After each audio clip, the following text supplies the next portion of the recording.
Slice and Dice Dreadcast. I can't even talk straight. Slice and Dice Dreadcast number 17 in the house. No, this is number 18 in the house. Sorry, folks. Welcome to the show. On YouTube, motherfucker. Change that shit. I did. I'm all fucking whacked out here. I don't know what's going on. Welcome to Slice and Dice Dreadcast, folks. I'm here with my co-host, Jim. That's your cue. And tonight, welcome back to the episodes.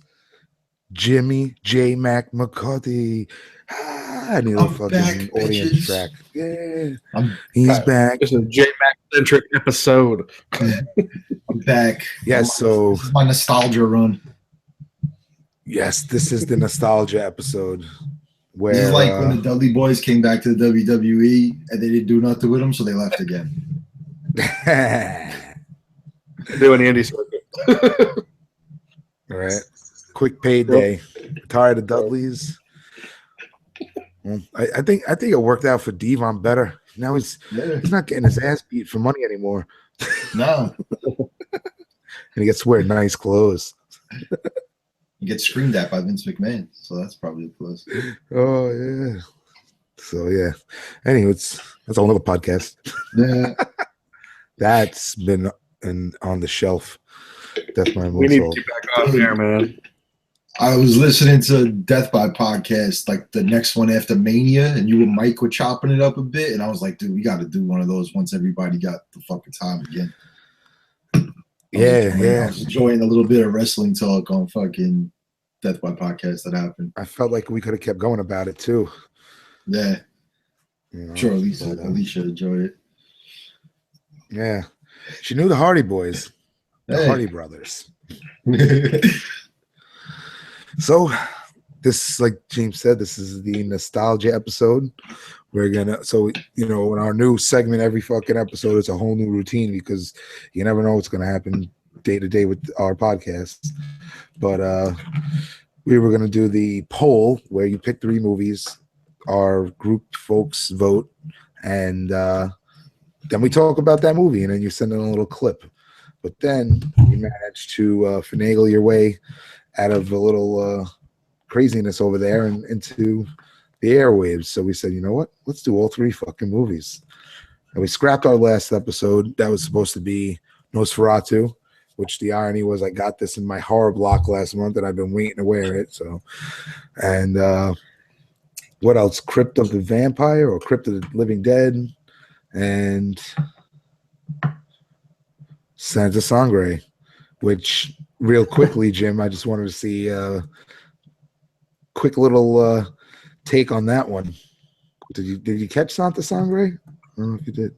I actually started watching. We were watching it, or I was watching it, as me and you decided not to do the episode, and I turned it off.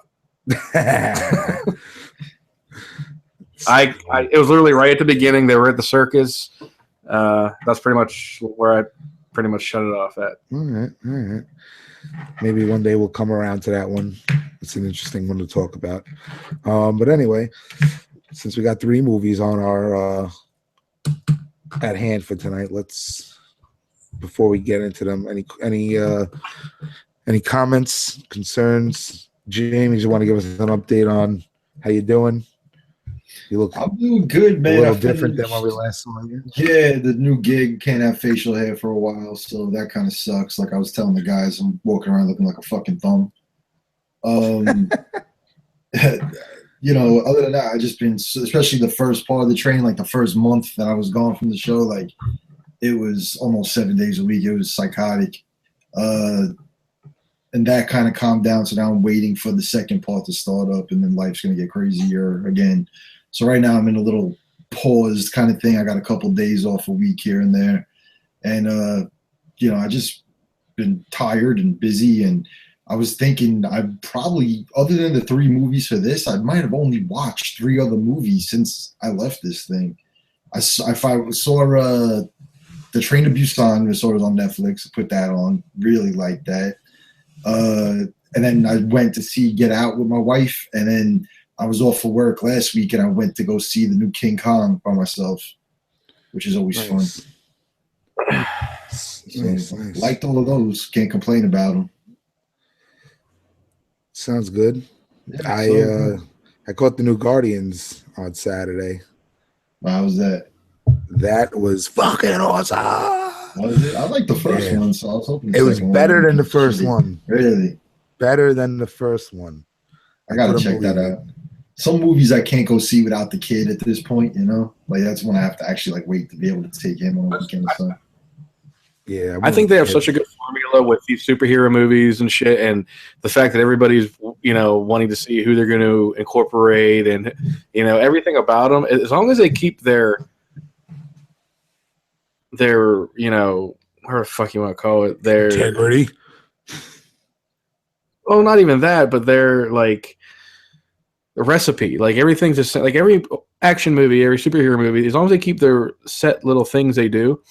I don't think there's a bad movie they can put out, to be honest with you. I mean, just don't try to change shit and keep it up. I think they're all pretty fucking good to watch. Especially now with Marvel, they got that Disney money behind it, and that's never going to fucking run out. I mean, they could keep making movies till the end of fucking time, basically. Yeah, literally.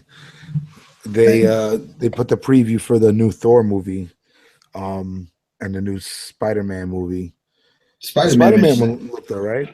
The Thor, the solo Thor movies. I mean, they're all right, but neither one of them I was a huge fan of. I watched one. I watched the first one. I thought it sucked. I enjoy looking at Natalie Portman, so I was cool with her being around. But other than that, but I heard, and I think what you said, the Disney money was not there like it is now in those beginning MCU films. I mean, they're starting because I'm go to Disney all the fucking time now that I'm down here, and the amount of merchandise they have for those things is unreal. They're talking about making a Guardians of the Galaxy ride and shit. It's crazy. Yeah. I mean, 3 will certainly be coming on. That's for sure. So. Yeah, 2 was phenomenal. Really was. I couldn't believe. I didn't. I was expecting it to be like fun, but not better than 1. Yeah. I thought it far exceeded 1. Not far, but I thought it was like from like a 4 to a 4.5. Yeah, that's pretty. I mean, I really liked 1. So the fact that you think it was that good, I think 4.5 was 1. Yeah, 1 I loved. I thought it was phenomenal. I think I actually gave it 4.5. I might even give it 5. This movie, it was. And then I'm like thinking about. I mean, it's not a secret, but the movie is about him and Kurt Russell. Now, Kurt Russell's in this movie, so he's his father, like Interstellar, that whole shit. So I'm like trying to like come up with theories about it. Starman. Very sweet. But anyway, all right, good. Glad to hear all's well. Jim, you want to update anybody on anything? Just I saw you had a Facebook Live video. I went to start it and then I fell asleep. Sorry. Not because I did.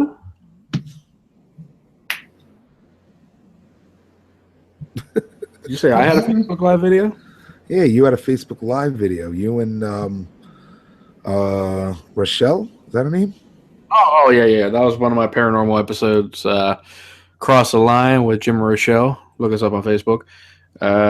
Taking place over there at Hillview Manor out here in Newcastle.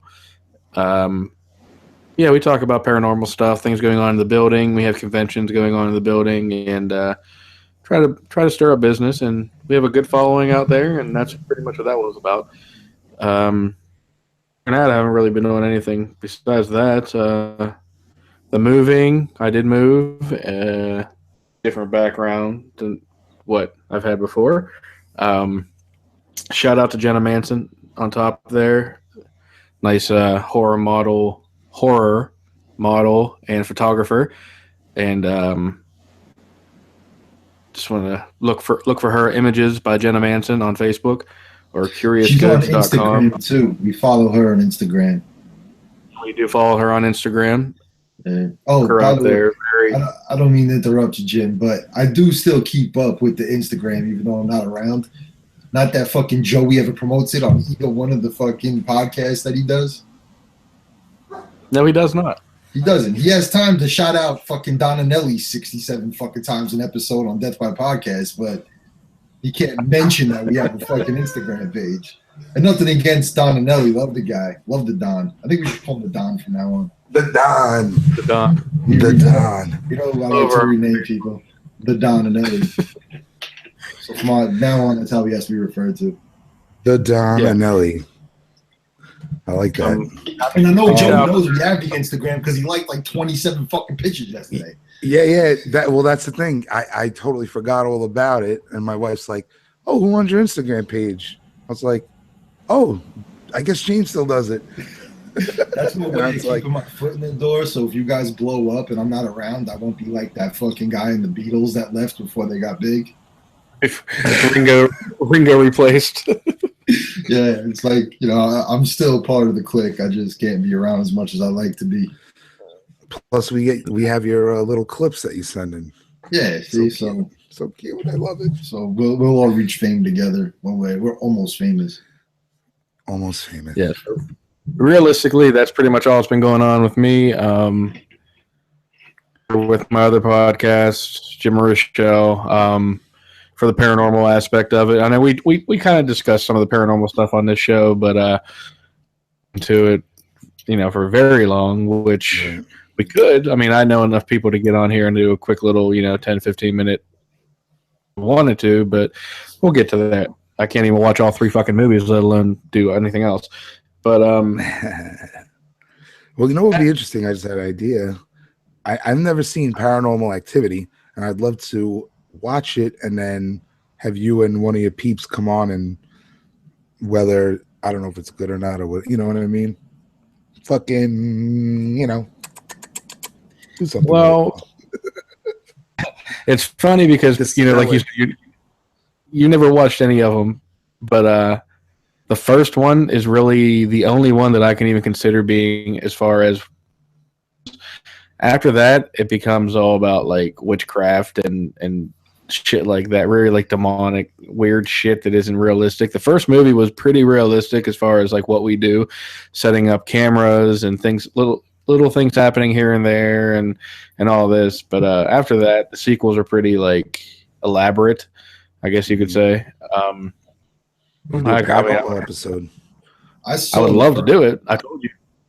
I saw the first one in the theaters when it came out with my wife, and we were waiting like we were going to be in the next show. So the show that was letting out before us, like we're standing there as they're coming out, and girls were coming out of the theater crying and shit. And I was like, "What the fuck am I about to go watch? Like this is going to be crazy." Nah. And I watched it.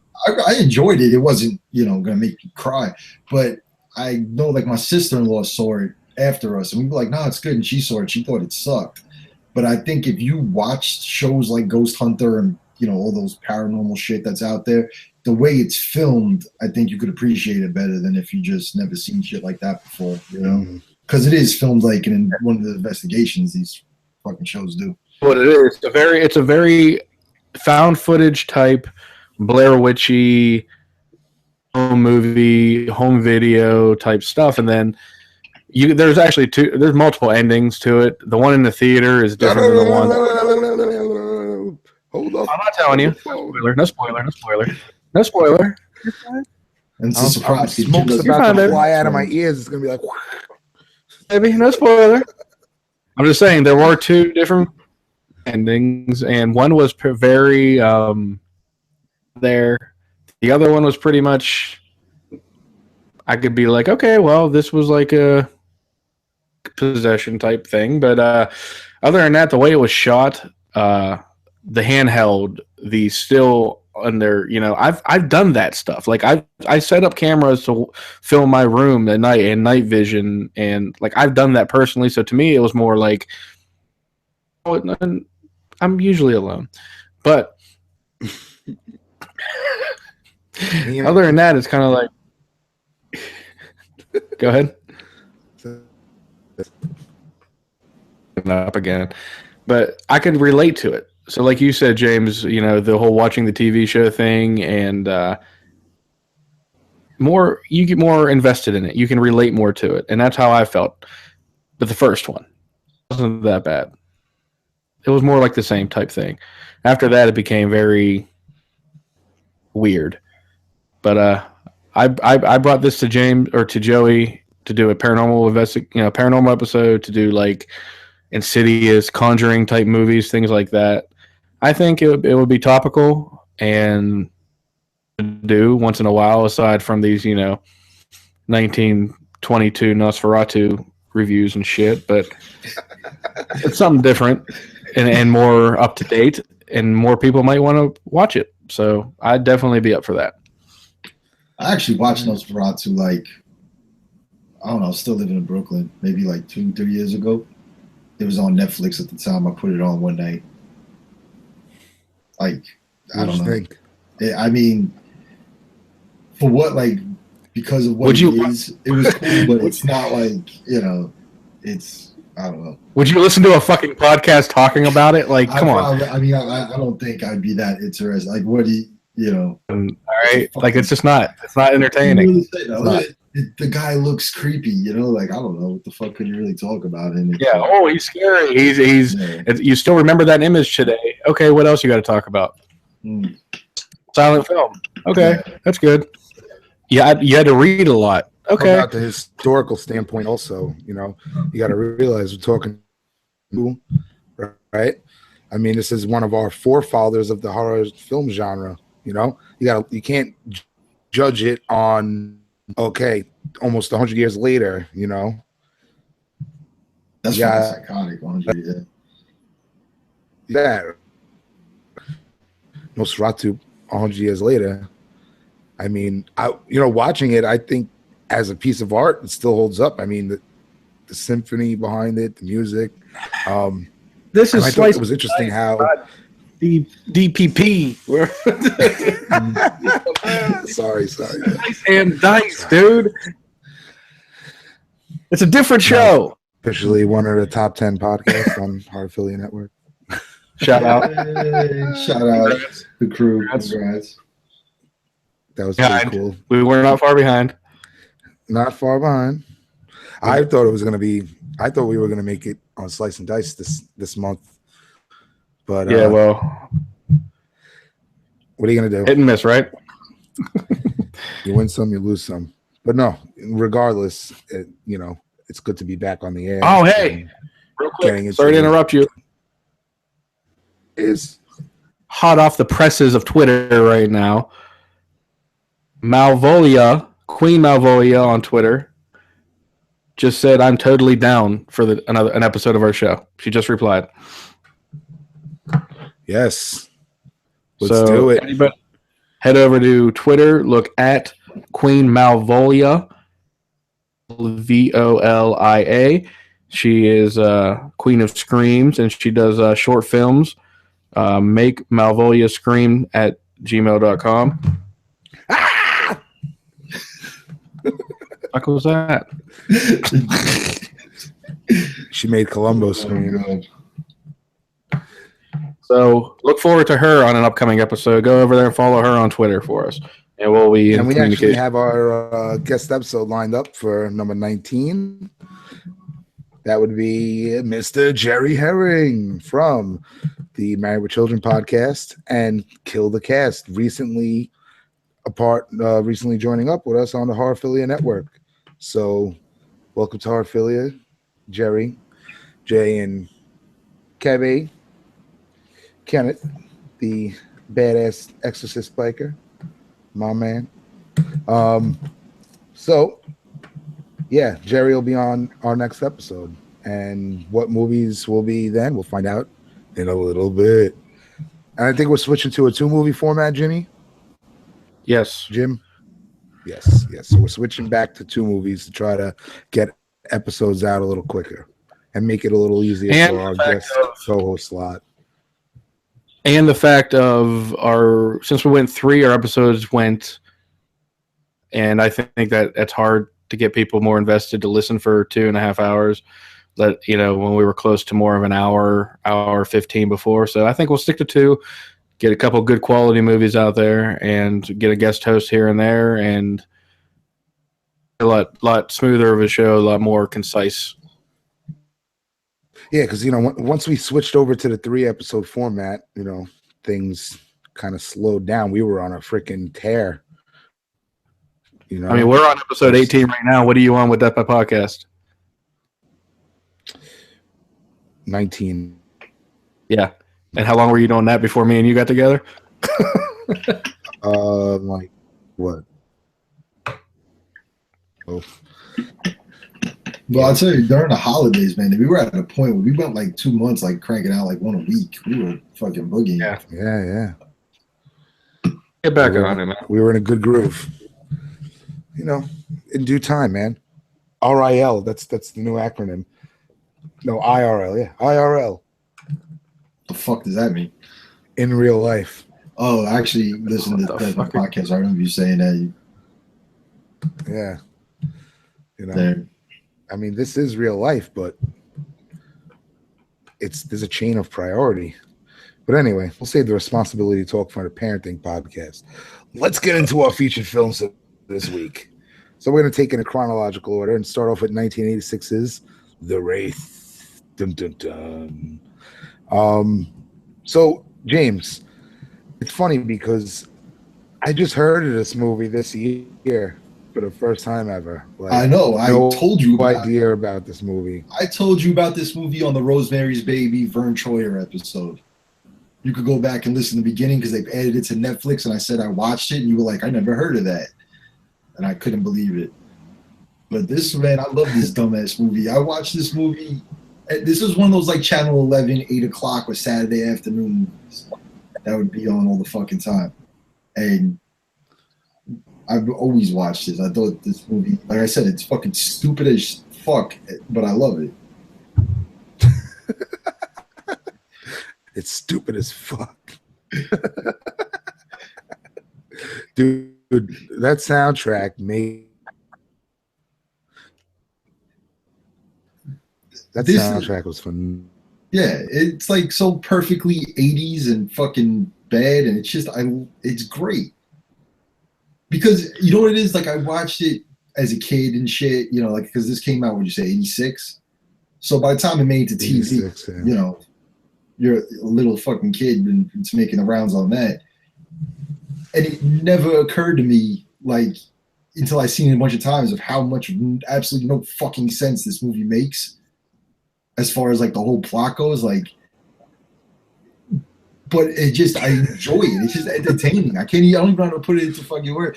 I just like this dumbass movie. Yeah. You know what it reminded me of? Airborne. With Seth Green. Seth Green, yeah, the rollerblader movie.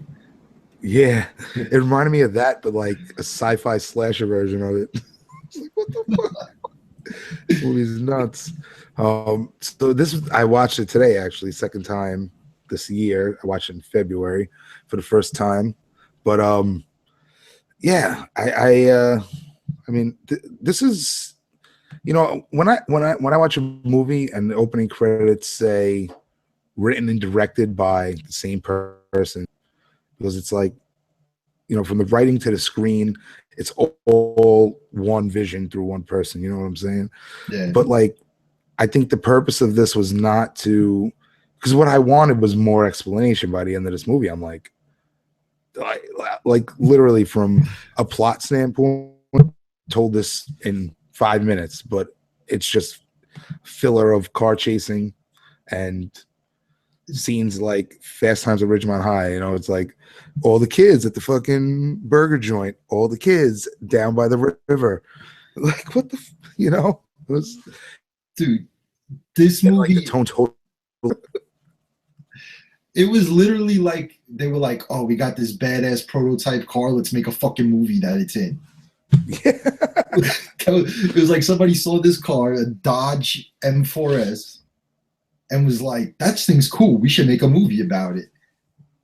Because this movie is like a fucking, it's like if Fast and Furious, Tron, and something about a ghost had a baby together. That's basically what this movie is. I mean, so a little plot synopsis, right? The Wraith story, it's about a murdered Arizona teen who mysteriously returns from the dead as an all-powerful street racing Wraith, intent on taking revenge on a gang of car thieves and their psychotic leader who murdered the teen, so the leader could then exert emotional like, dude, it was fucking. I couldn't take it seriously. You know what I mean? Especially the second time around, like knowing what happens. The first time around, on a first watch, you're really just absorbing it. But on a second watch, you really question things that the filmmaker does. Now, entertaining, definitely, 100%. Story-wise, it's fun, but logical-wise, like James said, it needs more filler, in my opinion. More filler on information, on what's going on in the movie. It doesn't know if it's a sci-fi movie, if it's a fucking ghost revenge movie, like what the fuck it is. It doesn't, like I said, it makes absolutely no sense, the fucking story. Like even the beginning of it, this thing comes back out of like these beams of light from the fucking sky, and you're thinking like UFO alien shit. And then when you find out what the fuck is going on, it doesn't make it. And like if he's a fucking all-powerful ghost wraith thing, what the fuck's he running around with a shotgun for? Shotgun and armored suit. Yeah, like it's just fucking madness, man. It just like no sense at all. It really makes absolutely no sense. That shotgun's badass though. That thing was fucking made from Italy, and it's got that hooked fucking thing so you could shoot it with one hand. I was like, I need that when I grow up. I Gutter Boy and Skank. I mean, like these characters, Augie Fisher, like I'm gonna rip your head off and piss down your throat. Yo, Johnny, were like criminals. Like what? They're like, it didn't make sense. Like Quaid, the chief of police, was so intent on nailing that one kid. What about the actual people who've been fucking drag racing and killing people in your fucking town? Like, it was just weird. The whole, like, you can get away with all this stuff, and now all of a sudden the police want to be involved. I don't know. Like, that whole, like I said, it didn't line up. Like, the storyline, the logical chain of events didn't do it for me. I needed a little more solidarity, Yeah. I liked it more the first time around. I definitely liked it because it was more about, oh shit, this is a nice little fucking fun, doesn't know what it is movie. But then when you watch it again, it's like I said, you question the filmmaker's choices. Actually didn't take any notes on this movie because I watched it on my phone. So the other two movies I did. But anyway, we didn't get to tell who was in this movie. Pre-Tiger Blood Charlie Sheen. Yeah, right? Man. I love the Charlie Sheen. When he was a young hunk. Which, I mean, I guess we could just get into, I don't know if it's a spoiler or whatever, but like, why the fuck would somebody reincarnate or come back and look like a completely different fucking person? Or if they're reincarnated, why are they starting out as a fucking teenager already? Like, you know what I'm saying? Like, if you're gonna come back as a ghost, just come back as yourself. This is the explanation. This is the close myself. That's all you got. What? Like that was what? How did you even get back, buddy? Yeah, how did you get back? How did you get back with this fucking car that at the time that car was worth fucking $1.5 million? Wow. And like the real car was only used for like the close-up scenes. The other scenes, like the races and stuff, they actually had like the fucking shell, like a body made, and it was put on a fucking like dune buggy chassis. And that's how they filmed all the races and shit. And a fucking crew member died during one of the fucking racing scenes they were filming. The car that was filming the racing, the fucking car tipped over and one of the crew members died while filming it. That's crazy. Yeah, I didn't get into any research or anything on the film. So, yeah, I don't know too much about that. But yeah, that's fucking crazy, man. Somebody died on the film in the movie, huh? And fucking Shit. Johnny Depp was actually looked at to play fucking Augie and one of the other guys in the gang. Maybe it was Pac or Jake, one of them. Because he was dating the girl who's the fucking, like the lead girl in the movie. I can't remember her name. Sherilyn Fenn. Yeah. Fucking. Sherilyn Fenn. I love her. Yeah, she's awesome. So, I mean, it just was so typical 80s with like the bully in town and fucking the jealous boyfriend. And that movie has probably the best use of a switchblade in it since like The Outsiders. Fucking Packer was always flinging that thing around. Yeah. So I'm saying, like, how I don't understand how the chemistry was so off, because they wanted to portray these people, these characters, like high school students, but there's no like shots of them at high school. It's just Big K's burger joint and down by the river hanging out, you know? So it was like they wanted to make them seem like they were high school students, but not actually give that image. You know what I'm saying? So it was like, what were they, all fucking burger flipping young adults? I don't think all of them were, you know, because like I said, when you see them down by the river, we're talking, you see like 100 fucking youngsters hanging out, you know? So maybe it's summertime. I don't know. Maybe that's something I missed, but where was school? Where was the fucking classes? Where was grades? Where was fucking detention? How to go to school? How? I mean, there's supposed to be, but like fucking Packer, like the main villain or whatever, like that dude looked like he was fucking 35. Yeah. Hanging on these kids. Even at the burger joint where fucking was it Billy, the brother, fucking works as the chef, like, no adults work at this fucking burger place, only teenagers running the whole fucking show. Yeah. And I love when Packer's like flexing on him and he's like, Packer, if you're not nice, I won't give you your fucking hamburger with mayo and Thousand Island dressing just like you like it. It's like, what the fuck are you talking about? Yeah, it was odd, man. It was really, but like I could definitely see if I was young, like watching this on Channel 11 in 1990, I'd be like, this is fucking amazing. Yeah, like I said, it probably, because I watched it so much since I was a kid. Like I said, when I would see this come on, those fucking 8 o'clock movies or the Saturday or Sunday movies or whatever the fuck it was, I always would watch it. Fucking, even like there's so many dumb fucking lines in the movie.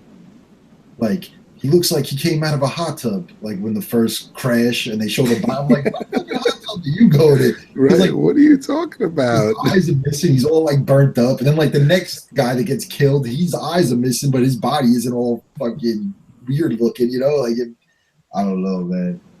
Jeez. There's not enough left of him to fit in a cigar box. Like, it was just, and then like the whole thing is he just drives his car into it and it explodes, and then the body ends up, like you said, it looks like it came out of a hot tub. How? What the fuck are you talking about? So what's going on here? Why aren't these people exploding, and what is the significance of making them these missing stiffs? well, that's the thing. Like It doesn't capitalize on that. Yeah, he uses all these unconventional ghost tactics to get his revenge, like crashing into people with cars and using shotguns. It makes absolutely no fucking sense. And they keep showing that metal thing that was on his arm. Like after the crash, that would all that be left, and then it would light up and disappear. Like, what the fuck was that about? They never explain why that's there. They never explain if, like, how is their technology attached to this paranormal fucking thing? That's what I don't know what that was. I was like, what is this? I'm trying to fucking figure it out. Like I said, I didn't get to, go online and poke through fucking, the internet and see what people had to say, but it just, yeah, I was totally at a question mark because, like I said, they bring things into the movie and then they don't explain it. Now, there's a difference between, surrealism and fucking not making sense. You know what I mean? As a kid, when I first saw this, like none of that shit clicked to me. That none of this doesn't make any sense at all. You know what I mean? Right. I mean, you're not thinking about that either. When you're a kid, you're not looking at fucking plot holes. You're looking at the car chasing, the fucking, the fun of it. Why we still watch it and see and think it's fun. You know what I mean? Yeah. But that big, major fucking plot holes, I think, drag this down as a film. But again, fun to watch. Thinking about Quaid from then till now, it's like, what the fuck happened to that dude?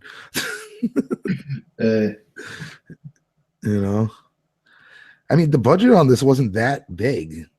I mean, I'm looking at IMDb right now. Estimated budget 2.7 mil. So it's not a lot. I mean, 1986 probably double that in today's standards. 5 million for a movie. I don't know.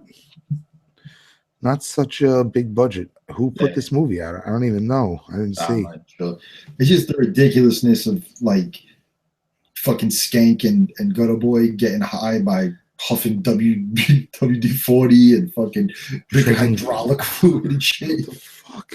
What is going on? It explained why they were fucking nitwits, but and what's his name? Ron Howard's brother. Like, how fucking great was he as like the scared nerd that's he was fun in it. Yeah. Rughead. Yeah, Rughead. You lose the race, you lose your car. Yeah. And it's just some of the parts, like when fucking Jake is dropping the girl off at home and he goes to that whole fucking dialogue, like that cheesy, like, you gotta make a decision and all this bullshit.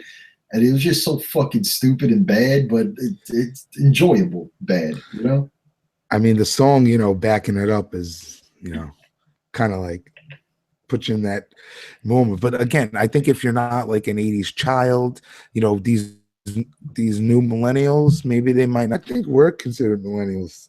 I don't know the time frame. But fucking, you know what I mean? These youngsters nowadays, they might not appreciate this movie, like we do. And that's okay. Just like, these, oh man, fucking, what was it? Transformers 87. The preview came on, everybody in the theaters going crazy. I'm like, who the fuck still? Like, all right, part one was a nice little nostalgia piece, but after that, it's just like, what the fuck? I was just talking to somebody recently, and we talk about action movies, and they kind of referenced like Transformers as being this great fucking movie, and I was like, Joey would fucking head would explode right now if he was talking to this fucking guy. Now I just finally watched Mad Max Fury Road, and I could see people saying that might be one of the greatest.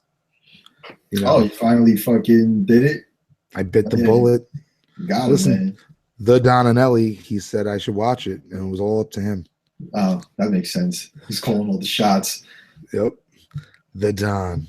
So yeah, I watched it, and it was a good movie. I definitely thought it was good, but it was, I realized, that just like also I realized what other things, when you have a limited amount of time, you really, really, really know what you like and what you don't. For example, sports. I mean, James and I grew up playing ball since we were fucking 4 years old, baseball, basketball, we played sports our whole lives, and I love sports. Up until last year, I watched every Knick game, but until what did I have now, married with children, fucking, it's like you have a limited amount of time. So I went from being a diehard sports fan where I watched fucking baseball, basketball, hockey, football. I haven't watched the Super Bowl in the past 3 years, and I don't give a fuck, honestly. You know, I didn't watch one full Knick game this whole season, and I don't give a fuck, honestly. You know, Yeah. so it's the same thing with the movie genres. Like, I have a limited amount of time, so I just realized I don't like action movies that much. I really don't. You know, I mean, if Mike and Alicia and everybody on Facebook wasn't fucking breaking your balls about watching the Mad Max Fury Road and talking about it like it was the greatest fucking movie ever made, do you think you would have enjoyed it more watching it without hearing about how good it was? Maybe. You know what it is? I just felt like I was watching a car chase for 2 hours. I really enjoyed the parts when they were talking and like there was exposition on the story, but like how it was like an hour and a half of car chasing action. It got really redundant, you know. It looked great, it looked phenomenal, but like I said, I'm more into progression of story, you know. I don't want to sit there and watch action for the whole time. And like the Wraith doesn't do that, you know. The Wraith balances, I think, the character development, even though you get fucking shit about the Wraith, but even like what's his name, Packard, you really see his character develop, you know. This guy's a nut job. You don't know, you know, the extent of it, his childhood, and from when the movie starts to where the movie ends, you see the progression. You see the progression in the the brother who flips burgers and the girl, right?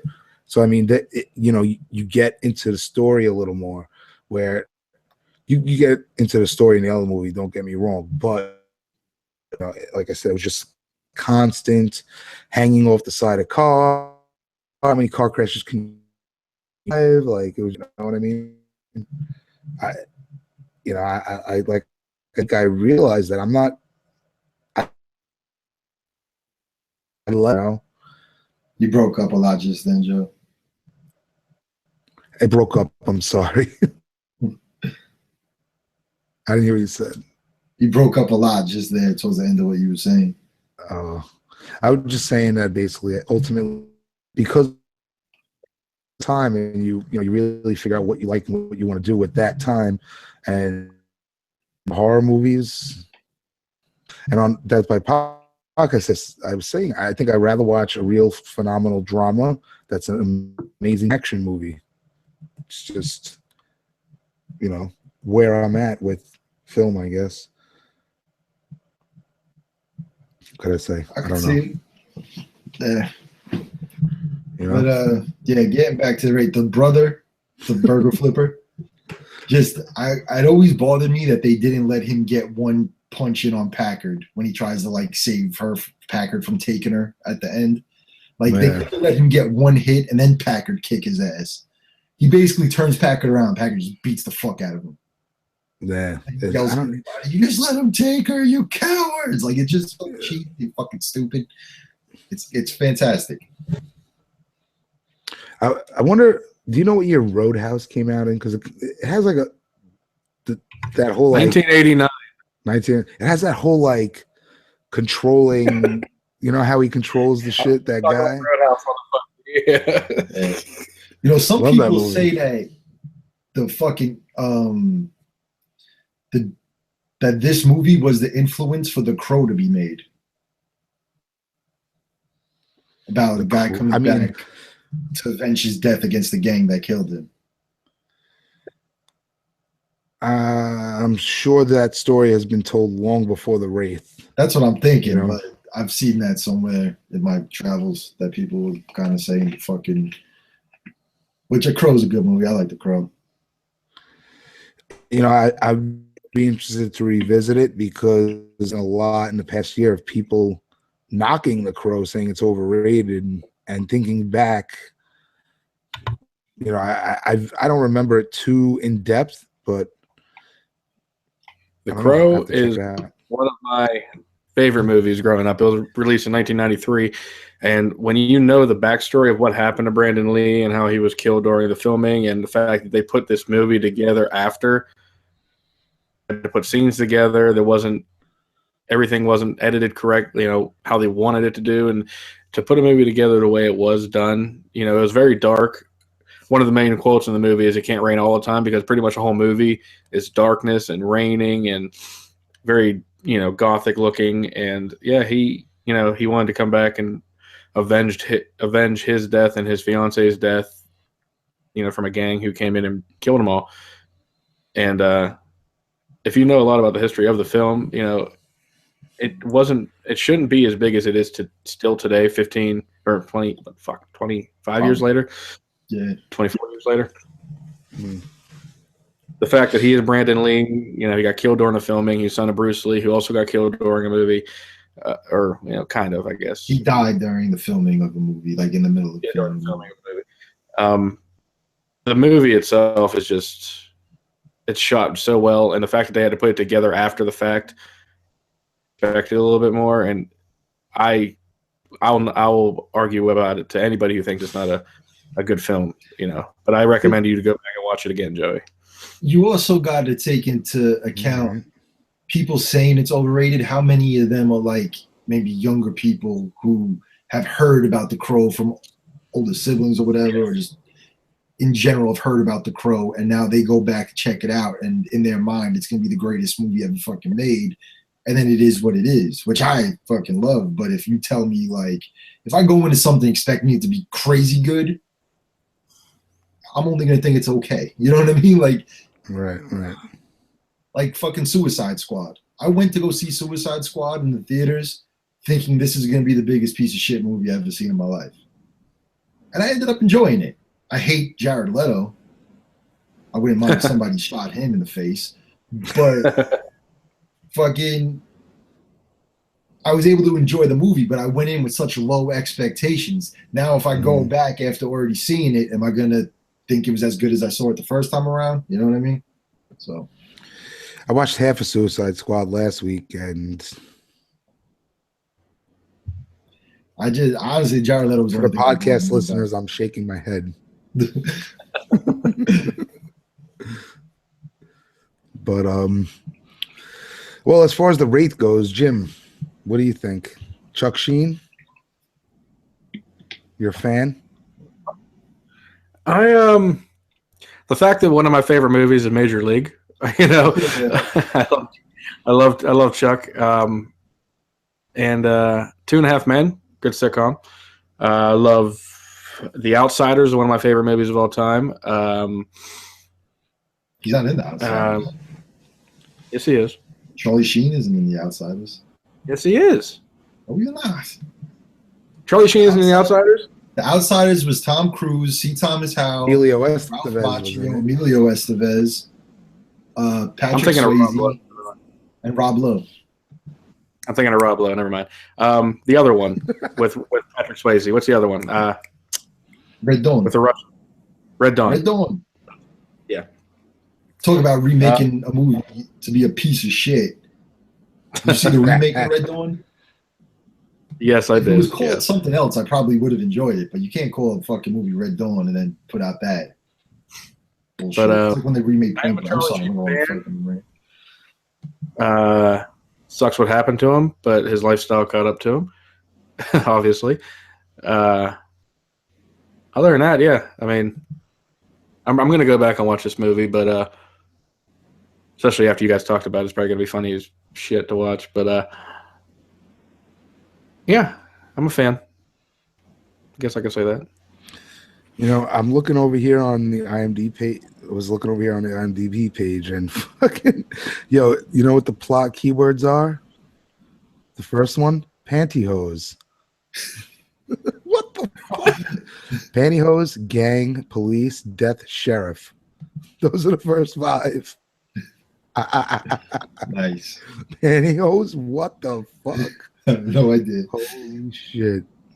I don't get it. Oh, life. Sometimes it doesn't make sense, just like this movie. But anyway, if you could get by all the plot holes, you like the 80s cheesy nostalgia, should we just rate this bitch and move on our way? Move on, man. All right, let's move on our way. So, yeah, I'll give my first little spiel of the ratings. like we mentioned, this is one of those. It's just like Nosferatu. It shows the time and the place. You know what I'm saying? We're talking historically speaking. This encompasses the 1980s. You have that whole like high school youngster partying, want to be free, have fun outlook on life. Nothing can kill me. I'm unstoppable because I'm young type ordeal mixed in with actual sadistic characters that believe that, which is not a usual combination. Then you get dropped into this movie where you don't know if it's fucking science fiction, horror, thriller, mystery. It's just, like that Chuck Norris movie we watched, Silent Rage, where it was one of these movies where they tried to do a hybrid of all these genres, where that movie was this one. It didn't work for me the second time around. It came the first time around watching it was like, wow, they try to do something fun here, where here was like, I see what they were trying to doing. It was a nice attempt, and although this holds up to an entertainment degree, I have a lot of issues with it. So it's hard to bounce. So I'm gonna have to go right in the middle and give the Wraith a 2.5. Fuck it, I'm gonna give it a 3 for the soundtrack. Yeah, 3 out of 5. It's fucking awesome, especially like the way the first race when like the Ozzy song comes on. Yeah, it's like, and then it's like everything is just the next race. It's like this upbeat 80s thing. Like it's ridiculous. The movie, like I said again, it makes no fucking sense at all. They keep talking to Charlie Sheen as Jake, and they're like, "You look so familiar." And there's something like he reminds them of somebody. All this weird dumb shit. This kid comes obviously to town out of nowhere on a motorcycle. Where the fuck's his motorcycle when he's driving around as the Wraith? Like it, right. It just where's so the Wraith when he's dumb. driving around as a motorcycle? I was thinking it was transforming, but you don't really see it. You don't see anything. He drops off the girl, and then in the next scene, the Wraith is out. So I'm like, what did he fucking just shapeshift? I don't understand. Did he come back as a fucking actual flesh person? Like, is he a living thing now, or is he supposed to be like a ghost? And the car does all kinds of crazy shit. It just appears and shit in the middle of the race and blows the fuck up, and then it's there again. So there's all this paranormal shit in there. And then when he leaves it to his brother, yeah, it's just like how the fuck is this kid gonna get that car registered after it just killed half the fucking town? You know what I'm saying? The instructions are in the glove compartment. Yeah. You're gonna be amazed at things that it could do. Yeah, because there's somebody in this little okey doke town in Arizona that's gonna know how to fucking work on a prototype engine. God forbid the guy has fucking engine trouble. Friggin', it's just ridiculous. And then that final thing where he's like, Jake, and then like he kind of realizes, but he's like, Jamie, screaming, Jamie, fucking so bad, but it's great, man. I fucking love it. So bad, it's so good. I'll give it a 4 just because I fucking do enjoy this movie that much. Like I said, it's fucking so stupid. It makes absolutely no sense, but I just enjoy watching it, man. Since I was a kid, I enjoy watching it. So I'll give it a 4. Nice. I think to answer your question about what he is, in the end, I think he does come true to human form. Because he rides away with the chick, like, this is our new beginning. And, he basically like sheds the whole Wraith, and that's it. He moves on with her. The brother becomes the new Wraith, aka just cruises around in that car, I guess. I don't know. Randy Quaid's gonna nail him. Yeah. The motive's there, right? Yeah. Anyway, so Jimmy, what do we got here? I ain't doing shit. This is your guys' thing. All right.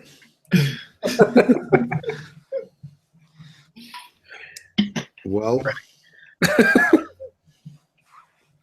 we discussed this already. This is a James-centric episode. James-centric. A J-Max-centric episode. All right. It's my time to shine. That's all right. So, time is up. My time is now. So on tonight's episode of Monday Night Raw, didn't see it yet, but actually been fast forwarding through it because it's been pretty Shit, fucking whack. SmackDown's been so much better. Yeah, I'm ready to get back into freaking ROH. They're looking good. Yeah, I haven't checked out. I've been too busy. I've been keeping up with the Raw and SmackDown more because the kid stays on top of that shit. But I haven't been paying attention to NXT, and Lucha Underground is still on vacation. I think they're coming back sometime at the end of the month. Nice. Yeah, I'm completely up to date with WWE, so I know everything about that.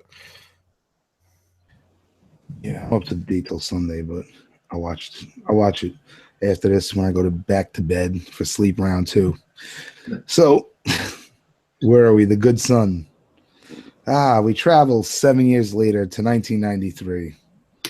What was your rating for the Wraith? Who, me? He gave it. Maybe you should have paid attention, 3. Jim. 3. Yeah, man. You got an F. F failed this episode. Talking. It was like, fuck these guys. Fuck you, man. So, flash forward 7 years later, we have The Good Son. So the Good Son, it's written by Ian McEwan, who is a British novelist, and then directed by Joseph Rubin. Joe Rubin did Sleeping with the Enemy a couple years prior, and then a couple years later, Money Train, among other films he's done. Let's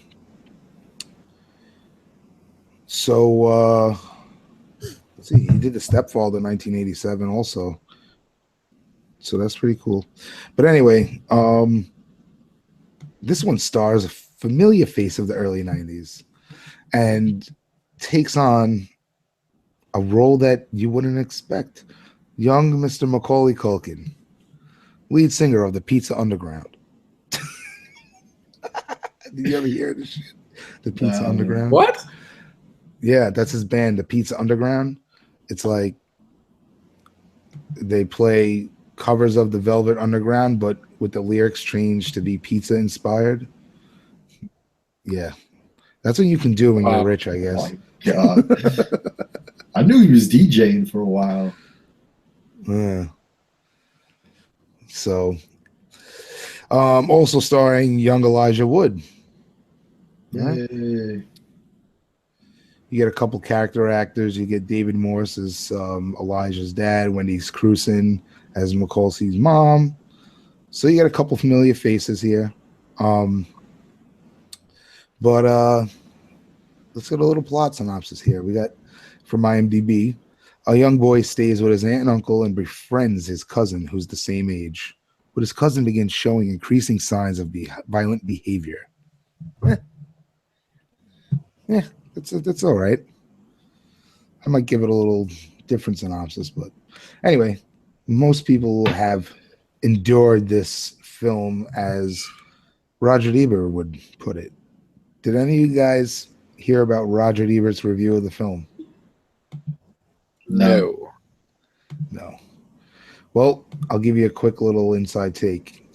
He gave this movie half a star. Half a fucking star. Can you believe that?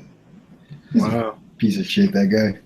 He was the opening line to his review is, "Who in the world would want to see this movie?" Right? So basically, he goes on to say that the movie is a creepy, unpleasant experience, and it made it all the worse because it stars children too young to understand the horrible things we see them doing. And he goes on, right? And he talks about, like, what are Macaulay's parents thinking putting him in this movie? You know? And he calls it, the movie should have been called Henry, Portrait of a Future Serial Killer. They actually fought to get him in this movie. The original kid was the kid who was in Swim Fan. I don't remember his fucking name. I'm no good with names. We'll call him something else. Remember Todd that was in Swim Fan? Bring It On. Yeah. So Todd, who was in Swim Fan and Bring It On, he was supposed to be cast. And Macaulay Culkin's father actually threatened to pull him from Home Alone 2 if they didn't put him in The Good Son. Because this movie got delayed a couple times before it was actually fucking made or whatever. Right. Well, you know, the writer, the guy Ian, wasn't it Ian McEwan? Whatever his name was. Yeah, Ian McEwan. He when the movie came out, he wrote an article about the fact that he wrote this movie like 5 years before it was made, right? So he talks about how they came on and fucking totally changed the script. Once Macaulay came on board, that the project got hijacked basically by the Culkin family. Fucking crazy, bro. They were all over it. The little sister is his legit little sister. Yep. And even the picture of the fucking dead baby is his little brother. Yeah, his little brother. Crazy, bro.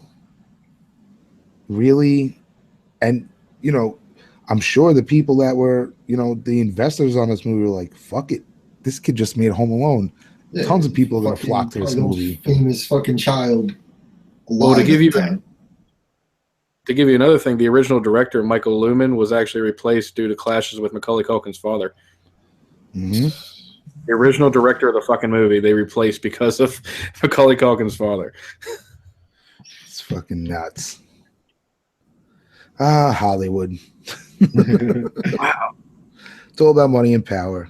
Yeah. Wow. What? This movie's budget was fucking almost $20 million. Why? That's crazy. Really? Where the fuck did they do it? There's no special effects. Hanging off that cliff was a horrible special effect. You could see the fucking rope. When the mother gets pushed, you could see the fucking cable, whatever, that was holding the friggin' person. Yeah, you get that. You get the scene with Elijah when he's hanging off the tree. I mean, this movie I've seen a few times. Haven't seen it in a long time though. So, rewatching it, I had mixed feelings. Well, James, let's hear your initial thoughts here. This is your show. So give us your first take on the film. I remember when this came out as a kid, I thought it was really like the coolest fucking thing ever. Again, Macaulay Culkin probably, like I said, being the most popular fucking kid there was at the time. To see him being kind of psycho was awesome to me as a youngin'. But I remember when this came out, like I watched it a lot. I guess when it first came on cable or whatever. Like I hadn't seen it in a long time, and then there's another one that I saw pop up on Netflix not so long ago, and I watched it with my son. And when he saw it, he's like, "That's Kevin," like he knows fucking. So he enjoyed it. He really liked it. He actually watched it with me again when I was watching it before for this specifically. So he liked the movie. Yeah, he loved it, man. He had a good time. He's trying to stick his foot in the scary movie fucking thing lately. He's watched like Scream and stuff. Like we've had the whole discussion about staying away from like the ghost stuff with him because of shit that went on with him when he was little. That I ain't gonna push because But he likes some of the more scary stuff. Actually, we watched Nightmare just recently, the first one. Nice. He stuck it out and watched that. He thought he was fucking cool. He went and told his cousins he watched Freddy, So, shit. Yeah. So like awesome. It was one of those movies I really enjoyed as a kid. I watched it a bunch back then. I hadn't seen it in a long time. So on Netflix, I was like, let me check this out again. It's been a minute, and I enjoyed it still, man. It held up, Yeah, Roger. If you, by now Roger Ebert is not a horror movie guy, and a big question mark. We'll talk at the end when we're done. Is these are horror films? Question mark? Question mark? Question mark? We'll talk about that at the end. But he tends to give these kind of films, horror movies, and offbeat thrillers, negative reviews. He's known for that. But this was extremely mainstream, and it does taboo things, right? We're talking about a fucking boy who just lost his mother and gets dropped off to his family's house because his father has to go to Japan on business, right? So, just lost your mother, get dropped off here, and all of a sudden you meet your cousin, everything seems great A day later, he turns out to be a fucking sociopathic psychopath, right? Fucking off the chain. So, and while all this, that character just keeps his composure. Elijah Wood, you know, I mean, for something to this degree to happen, Elijah keeps his composure. But anyway, you have this almost not Silence of the Lambs, fucking, you know, like a serial killer movie, but basically played out by children, right? You know, you have an older brother drowning a younger baby. You have him putting his sister in ice, right? The iconic scene. Couple iconic scenes in this movie, right? So, you know, you have this taboo subject, and I mean, he's definitely has a good point when he talks about that. You know, children too young to know what they're doing, but at the same time, right? You can't be afraid to go where you need to go. Sometimes a story needs to be told the way it needs to be told, and here, I don't think they hold back. You know. I agree. I think when you get kids involved, you have to really walk a nice thin line between, you know, making them too mature or the subject matter too adult, but then making them menacing enough to be thought of as the killer or, you know, the bad guy. And I believe the movie did it very well. From the first second you see Macaulay, the first one you see him turning over his shoulder a little bit, but the second time, you know, he comes down the steps with his mask on and gives one to Elijah Woods, and it's like these two plaster cast masks, and they're like, this fucking creepy ass dude, man. And when I think back, I'm like, yeah, I did that. I wear masks all the time. I'm pretty, but I've never killed anybody. But are you sure? We're on the internet. Wild Night Drinking, man. That scene right, but Jim got that wake up with a dead hooker in the closet kind of look to him. I don't know. Very Bad Things, right? Very Bad Things in Beaver Falls. But what's it called? Fuck, man, I forgot what I was saying. Well, I will say, while Joey's trying to get his shit together, he is a little creep from the jump. Like Jim said, the first time you really kind of said, he pops up with that fucking mask on, and you know me, I'm a fucking mask mark. So I'm a huge fan of that fucking shit. And then even like that first dinner in the house, like when he's showing him how to fucking use the nutcracker thing on the lobster. He gets like so aggressive and shit. He's pounding on the table, and then they're kicking each other under the fuck. Like and the thing that I think like most people kind of, it's shocking that a kid is being portrayed as being that like calculating. It isn't just that he's evil. Like he fucking knows that he's doing foul shit. He knows he's and he fucking, you know, that whole what does he say? Once you can do anything, then you're free or some crap like that. Whatever. Oh yeah. Like that's not some shit you would normally hear from a friggin', you know, 9-10-year-old kid, whatever the hell he's supposed to be in the movie. He says, once you realize you can do anything, you're free. You can fly. I promise you something amazing. Where's the gratitude? That's what he tells him in that part. And the one thing that I took from him, the initial dinner that you're talking about, not just the aggressive lobster crushing shit, and it was like the chuckling. There was like everybody was laughing like it was a joke, but he's a fucked up dude, like just taking his aggression out on this lobster. But then when he kicked Elijah Wood's character, it's like he was testing him, and he was saying, you know, he was kind of like picking at him. Mm-hmm. He was the bully type, you know. I'm gonna kick you, and then he kicks him back, and he's kind of like, what the fuck, dude? And then when they're climbing the treehouse, and he holds on when Elijah starts falling. Spoiler. I dropped you. If I let go, do you think you can fly? Spoiler, that was like the whole fucking trailer in 1993. I'm like, that's a fucked up thing to say, you know, from a kid to a kid. If I let go, do you think you can fly? Especially, it's the next day. He arrives, the fall leaves, and the next day, he's fucking about to He could, Macaulay could have dropped him right there, would have been done and over with. But he's a sadistic fuck. Like you said, he's calculated and manipulative. I think he was trying to get a partner to do all this shit, and then once fucking Elijah Wood was like, the good kid, like the good son, the good to the evil, he was like, all right, well, you got to go now, Yeah, and it's no secret from the very beginning that he's the one who drowned his brother. That it's not a secret. They let you know right after that scene where they smash the windows and they go into the graveyard. He pulls out like this fucking sardine can with cigarettes in it. It's like, lighting up cigarettes in the graveyard. I'm like, the filmmaker could have chose. It could have been right in the middle of a woods. But he chose a graveyard as the setting. Yeah. I thought that was an interesting choice. Death surrounds this film, obviously, major theme in this film. But yeah, I'm just looking at my notes chronologically, and as we're talking about the story, then you get that the dog, right?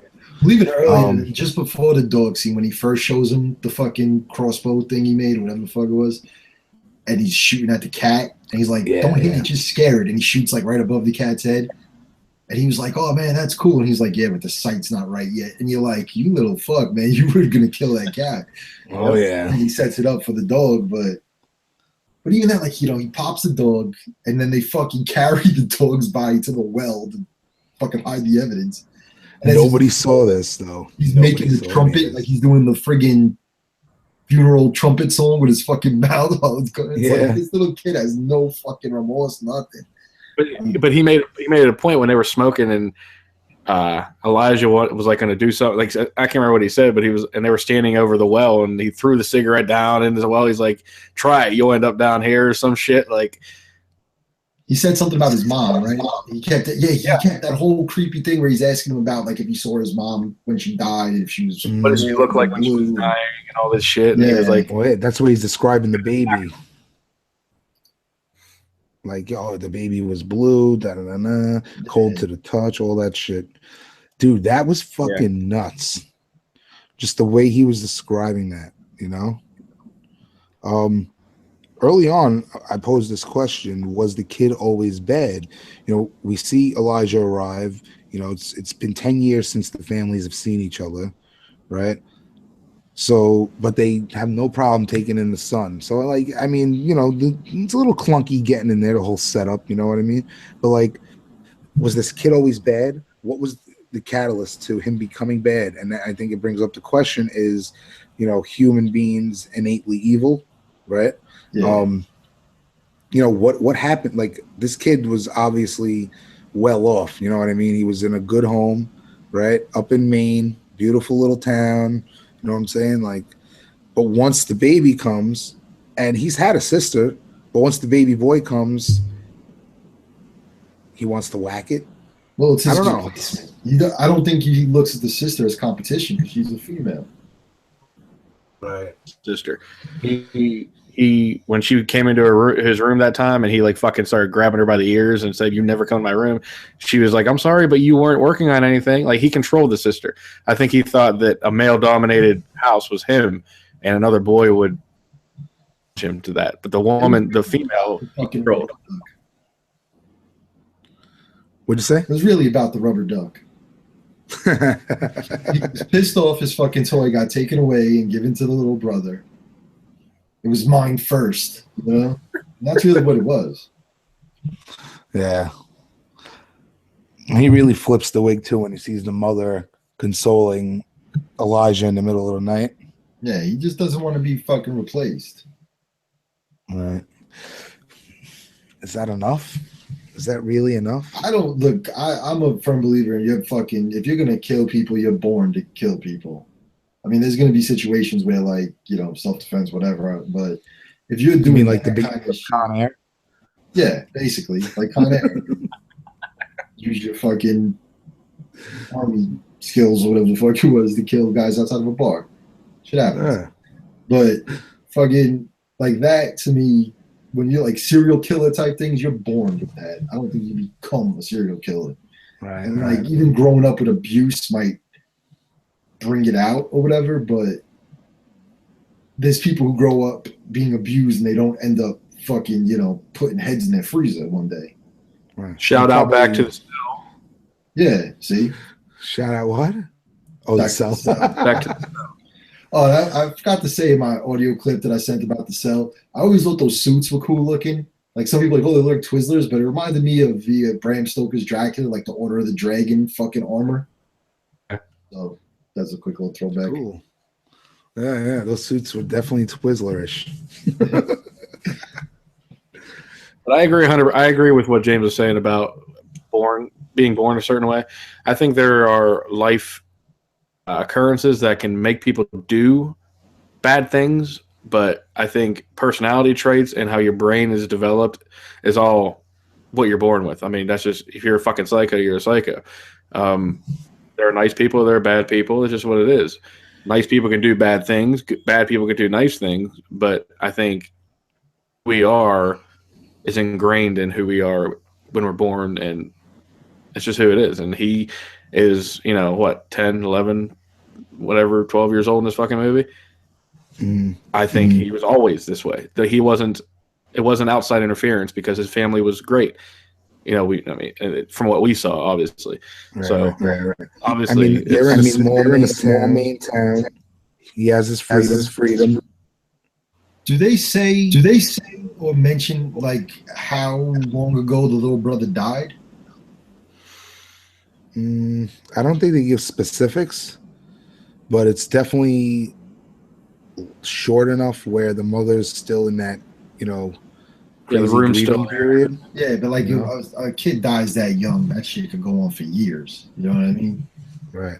I mean, you see the father, she tells, oh, you can forget about it, but, I deal with it every day, Yeah, because I'm thinking like, how young was he when he actually drowned this kid? Right. Because I mean, if the little sister's say 2-3 years younger than him, how much younger could the little baby be younger than him? I chalked it up for like within the past 2 years of Elijah arriving. I feel like it's still relatively, fresh. It could even be less than that, Maybe it's still old enough for it to have been a conscious choice to understand that if I stick this kid's head under the water, he's gonna fucking die. You know what I mean? Like, yeah. I don't know. I think, I think it was definitely though relatively soon. I can't think if I can't pick up if they said it or not. I probably did.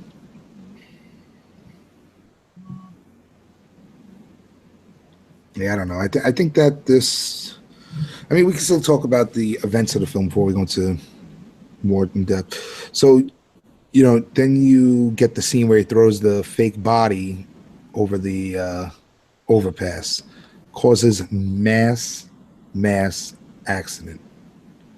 10-car pileup. At this point, I wrote in my notes, he has the smile, and I just can't help but think of Kevin McAllister and booby traps. Literally. That fan theory that he's Jigsaw. Kevin McAllister grew up to become Jigsaw or whatever. Yeah. Fucking then he has all these one-liners just like in Home Alone, and I couldn't help but like think those are all the alterations that were made in the film, to that McEwen had a change and everything. Right. But I think this movie still holds up. There's definitely some plot holes here, but I think it exceeds far exceeds the way Roger Ebert rated this movie. Yeah. Well, the thing is, what was the first line of what he said? That this was like a dark, fucking miserable thing. Right. Who want to watch? Some people like dark, miserable shit. Right. You know what I'm saying? Like just because it's not your fucking cup of tea doesn't mean that it sucks. Right. one thing I could say, I mean, aside from the plot holes, though, is it only scratches the surface of this topic of is human innately evil, also the mental illness of psychopathy and sociopathy. So I think if they explored that a little more, this movie could have went into a whole nother level. This really could have been opened up.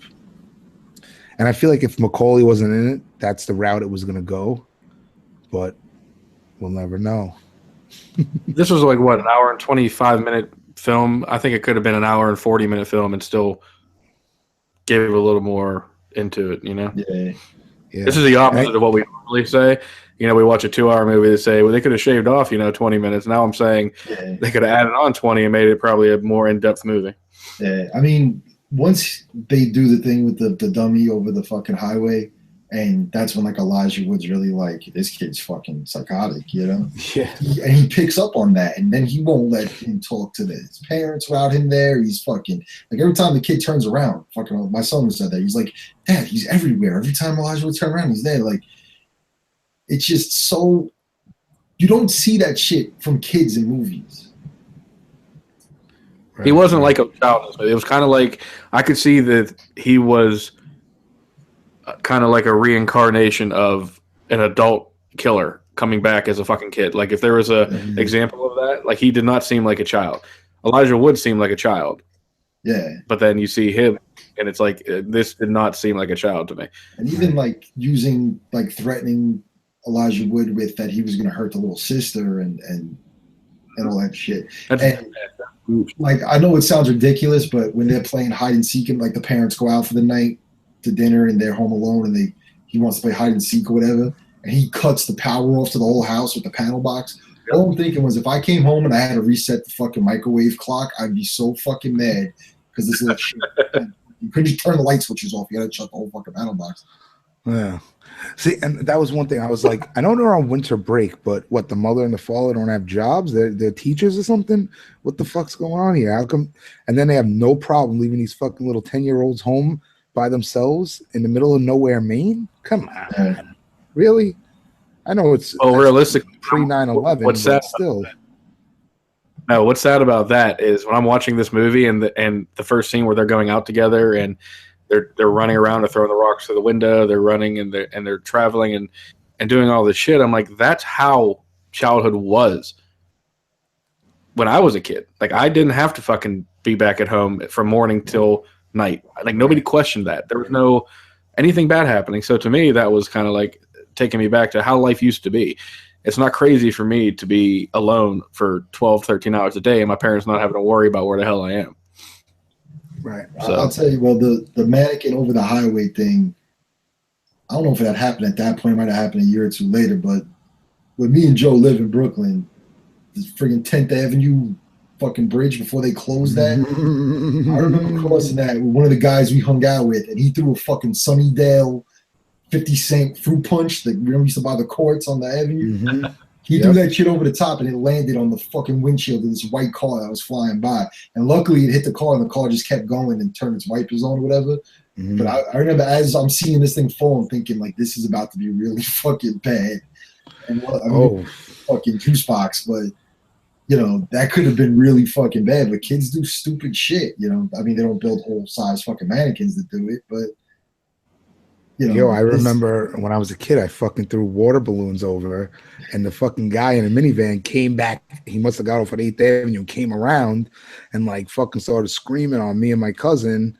Luckily, like all the adults, like aunts and parents, were sitting outside. My parents, so they all ran over like, oh, because they didn't know we did it, And I remember just like randomly walking by, I would just like hurl a little rock over, just like fling it, like, and not even look or think twice. Like, well, I mean, how many times have you played basketball in front of your house? How many times did the fucking ball bounce over the side of the highway? Oh.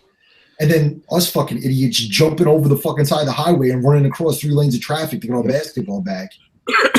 Literally multiple times we've run across a 6-lane highway to get a fucking basketball. Multiple times. Yeah, like 3 times a fucking game at least. The friggin' fence on the side was only like 3 feet high. We used to throw shit growing up out our window at cars driving by. Like, it was a normal fucking thing to do. Cubes and pennies and shit. Like, not realizing, you know, what we were doing, but it was like, okay, a group of dudes in the bedroom, you know, we're just fucking doing stupid shit. And we had many times where they would come and get out of the car and knock on the fucking door and, you know, all this shit. It was like an elaborate thing that we did when we were growing up. And looking back now, you're like, dude, we were like damaging cars and shit. But like, oh, we're just gonna chuck fucking ice cubes out the window at cars. Oh, we did a lot of hung out with us that he was an idiot. We dared him. Remember, I don't want to say his name on you, but we were on the park side and we dared him to throw the fucking cinder block at the buses that was going by. Oh my god! Yeah, fucking door out. Oh yeah. The cops came through and beat the shit out of everybody. Not me, but fucking Marlon caught it. Yeah. For obvious I mean, it was nuts. And so when you think back now, like, you know, Joey, you're saying, you know, parents leaving their kids, you know, 10, 12-year-old kids at home. Yeah, I could see that back then. That was the norm. And nowadays, my son's mom can't even let him walk literally 50 yards to his house off the school bus. It's just nuts. That's the thing. I live down here now, and it's, you know, it's very suburban area. And the kids, people from down here, they get on their bikes, they ride all over the friggin' neighborhood. And my son, like, we're still in New York inner city mode, and my wife's like, don't go off the block unless you tell me, and all this kind of shit. And he's like, oh, Mom, all my friends are riding their bikes over here. And she's like, no, not, you know, it's like, you don't want to be left out. But at the same time, like, you grew up worrying about shit like that, man. I ain't just gonna fucking send the kid wandering around the fucking neighborhood by himself. He's 10. Right. You know? Right. Dude, I remember we used to fucking hang out all over the streets in Prospect Park. We were fucking kids. You know, we were doing the fucking stupidest shit, throwing rocks at buses, fucking getting retardedly stupid. And, you know, I remember fucking, you know, we went up with a fucking guitar case full of BB guns and went hunting on Three Devils Hill. And fucking Mark shot a horse in the ass, and the horse went, woo! And he fucking took off running with a person on it. Like, what the fuck were we thinking? We were stupid, man. Do you remember?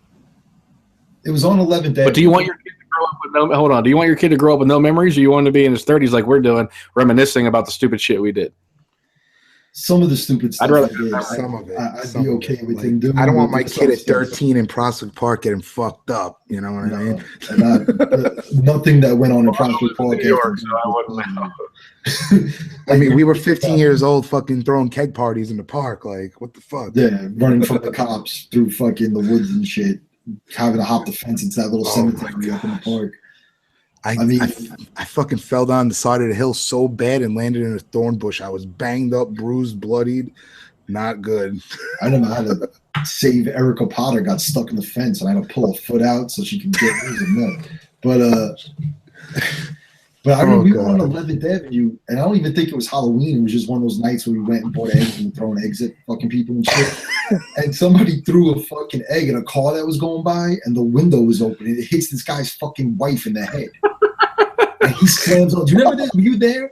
The dude slams on the brake. I don't remember that. He had a fucking gun, and he's pointing the gun at all of us, screaming that he's gonna kill whoever threw the fucking egg. And his wife is like, "It's okay, I'm fine. Just get back in the car. Don't do nothing crazy." And we're like, "I thought we were all gonna fucking die." He was like, "Great, this is how it was gonna." Yeah, that was a mess, man. We did a lot of stupid shit. Remember when the cops left the police horses on 17th Street after the block party for like a month, and we would fucking steal them and close off Prospect Avenue over the bridge? There was a bridge that went over this Prospect Avenue. We'd close it off, stand on the bridge, and when people would get out to move the fucking things, we'd throw eggs at them. Like, we were just fucking dumb kids doing stupid shit. Yep.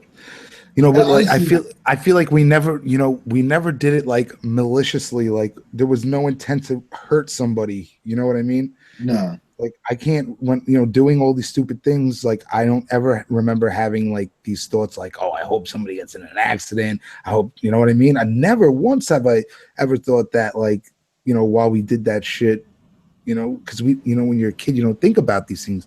You don't think about the consequences. You don't think about other people and the effects, the chain reactions it could have, you know? No, it's you know, you're immortal when you're a kid. Of course.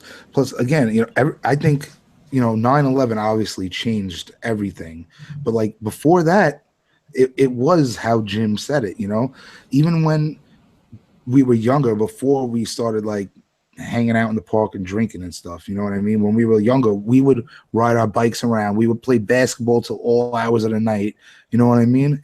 It just, that's what we did. We and there was no question about it. Because there was eyes all over the neighborhood. You know what I mean? There was so many of us hanging out that there was so many, dude. I mean, God, what did we have? Like 100 people on the corner of 10th Avenue in Windsor at times. There would be so many of us by the time everybody came through. And we were just hanging out, but the cops would come through and break it up. And then once we had to get on the move is when we really started getting in trouble. Right. You know what I mean? Right. Like when we would have to go into the park to get off the avenue so we wouldn't get arrested and shit. Like I said before, nobody was going into Prospect Park at fucking night for anything positive. No. And especially like once we really had to start going down, like walking across 7th and, God, just, hey, we can't hang out in the corner. Let's go buy eggs and walk through the neighborhood. Fucking do all kinds of stupid shit, We like split up into small groups and cause chaos. Yeah. Ended up that's at what happens. Where, like TVs get thrown out of windows and things like that. And think about it. Out of all the people that we've hung out with through freaking all the neighborhoods through, and all the fights that we've ever gotten and everything, I don't think I've ever met anybody as fucking sick as the good son. No. Maybe one or two individuals are a little fucking. Yeah, there's a point you probably could have talked into doing some of that shit, but when children are hurting animals and shit like that for pleasure, like. It's a different kind of, it's not just mischievous little kids. It's fucking, there's something wrong there. You know what I mean? Mm-hmm.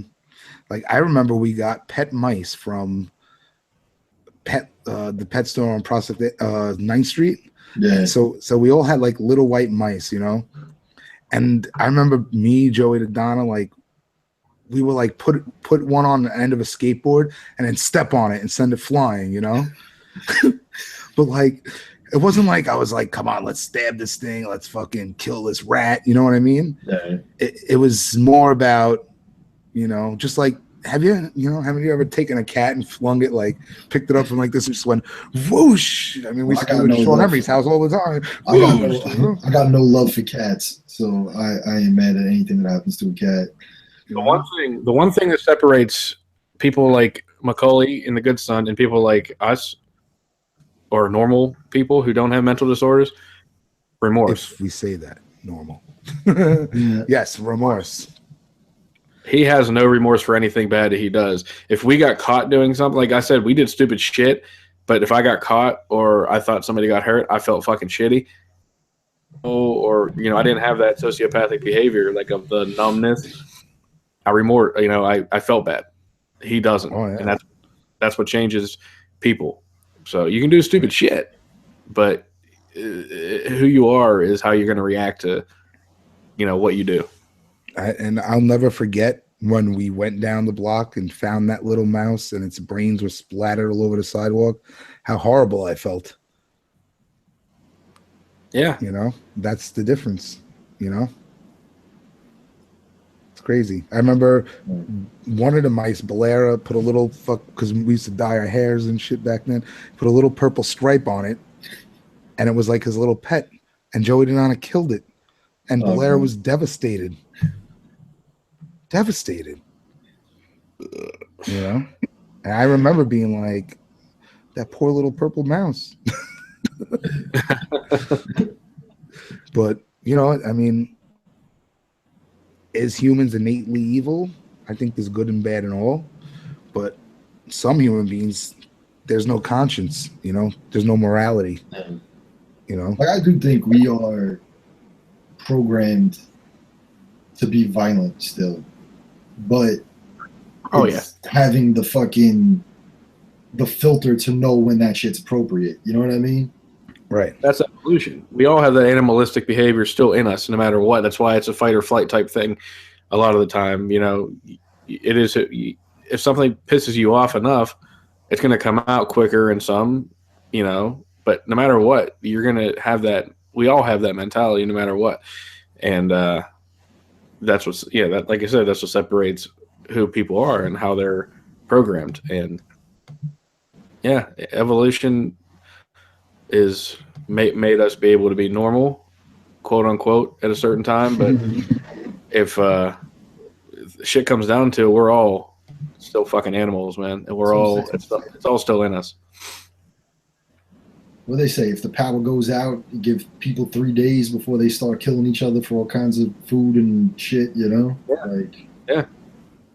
So, it's in there. But this motherfucker was crazy.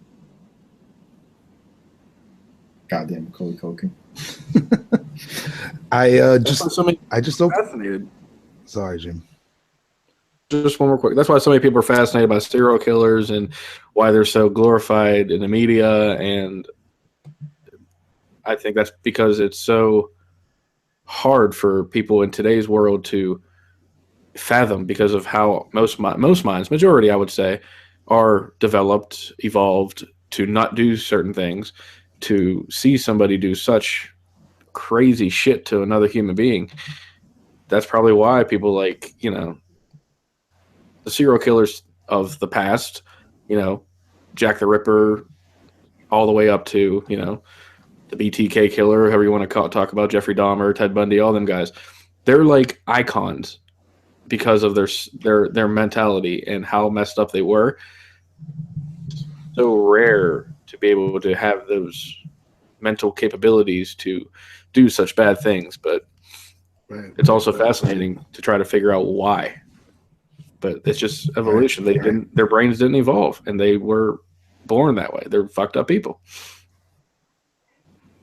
Interesting. I mean, you look at nature. Look how many animals, eat their spouse, eat their children. I mean, come on. Everything's food to something else, man.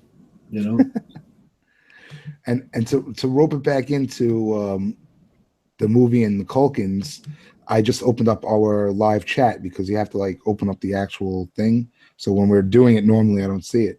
So I just pulled it open, and we have Trexter316 made a couple of comments I saw, but said something that I didn't know. So Culkin's father was a failed child actor. Right? So that illuminates so fucking much about the way everything went down with Culkin and his parents, man. Really. Totally illuminates everything. Speaking of stuff like that, you ever see Trophy Parents? The documentary? I think it's on Netflix. Though. No, I never did. The guy who did Bigger, Faster, Stronger did it, and he follows around all these high school athletes whose parents are fucking psychotic. Check that out. It's really interesting. I can only imagine. Look at shows like Dance Moms and shit who, they're the mothers who are usually pretty overweight and old. They push their kids to be these beautiful, perfect little performers and shit. They're just trying to live through them, and that's pretty much what this came down to, and what turned Macaulay into the fucked up dude that he became. But you mean the real Macaulay Culkin? Yeah. That's the thing. You don't know if he's he appears to be a mess. You look at him and you're like, "What the fuck is wrong with this dude?" But then, I know I sent it to Joey on Facebook a while ago, but he did that a video a year or two ago where he's supposed to be Kevin as a grown up, getting in an Uber or being an Uber driver or some shit, and it was hysterical. And you're like, if he could fucking be cool with doing something like this, is he really as fucking crazy and fucked up as people think he is, or is it just the perception of? I think most of it came from whenever he was so strung out and he was anorexic looking and he looked like he was gonna fucking die. I think it doesn't change who he might still be a pretty, like you said from that video, pretty laid back, fun dude, good actor and whatnot. But I'm guessing 100% that his family turned him into drugs and making him do stupid shit when he was mid-20s, early teens, shit like that. Right. I mean, I know he got caught with pot and a bunch of fucking antipsychotics, fucking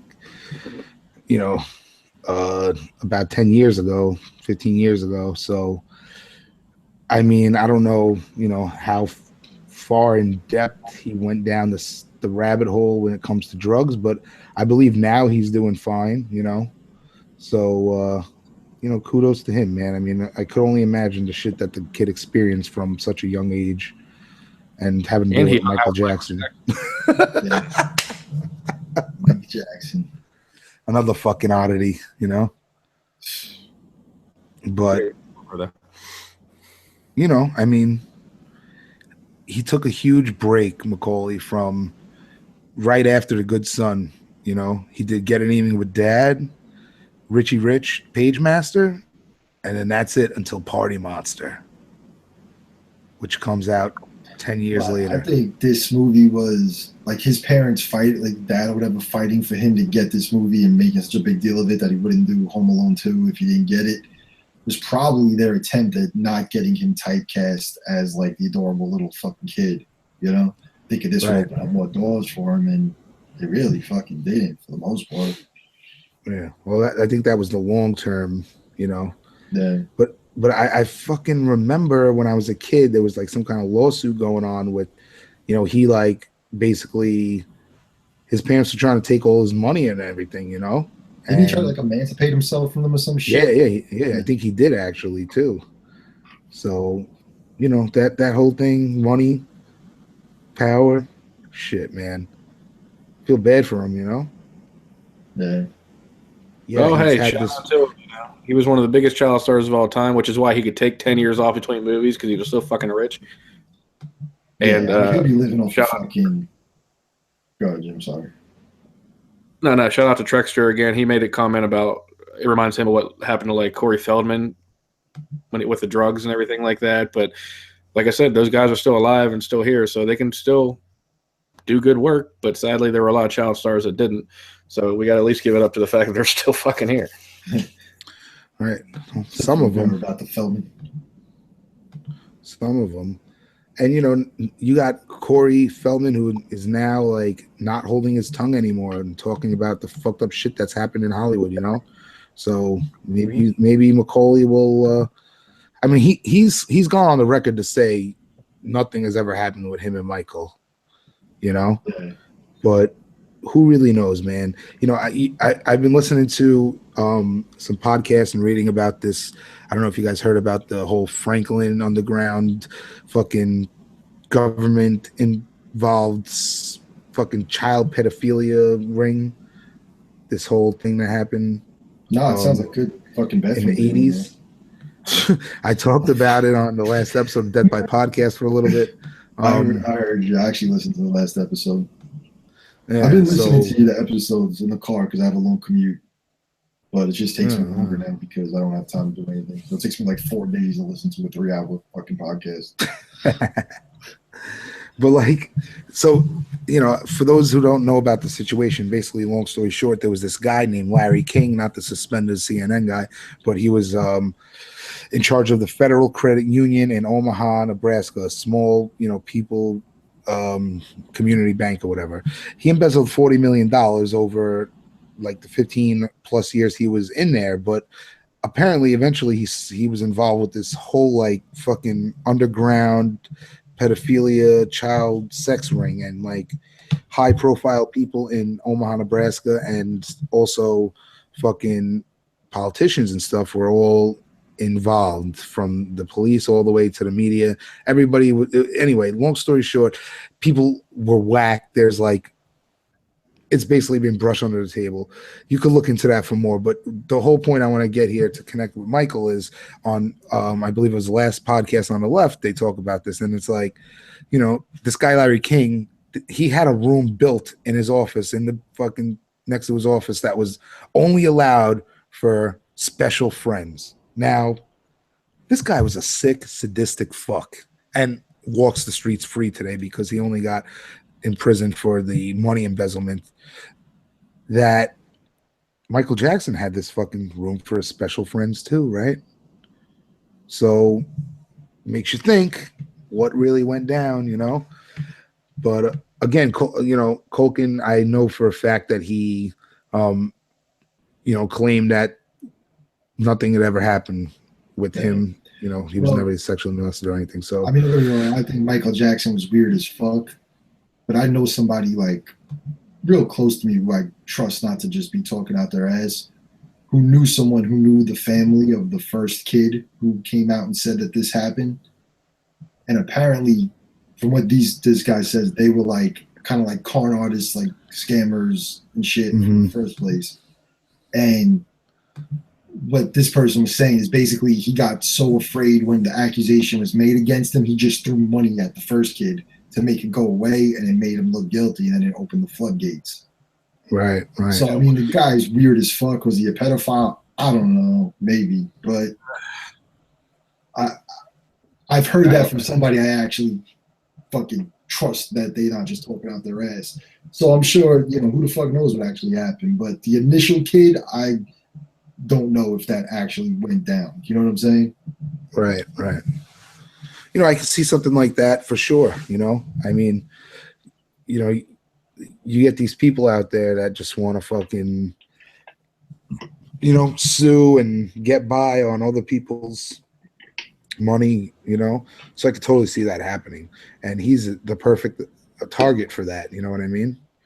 But I want to hope that, all's good with MJ, R.I.P. Another person who had a fucked up childhood, and it's like, I think the fact that he was like this character from a short story called Perfect Day for Banana Fish by J.D. Salinger, where he couldn't connect with adults because it was just a fucking facade. It was all a bunch of bullshit, everything was all materialism, everything was about fucking money, power, when he just wanted to be a kid. He just wanted to experience innocence, and unfortunately in this world, it's very hard to come by that innocence that's pure and real. You know what I'm saying? So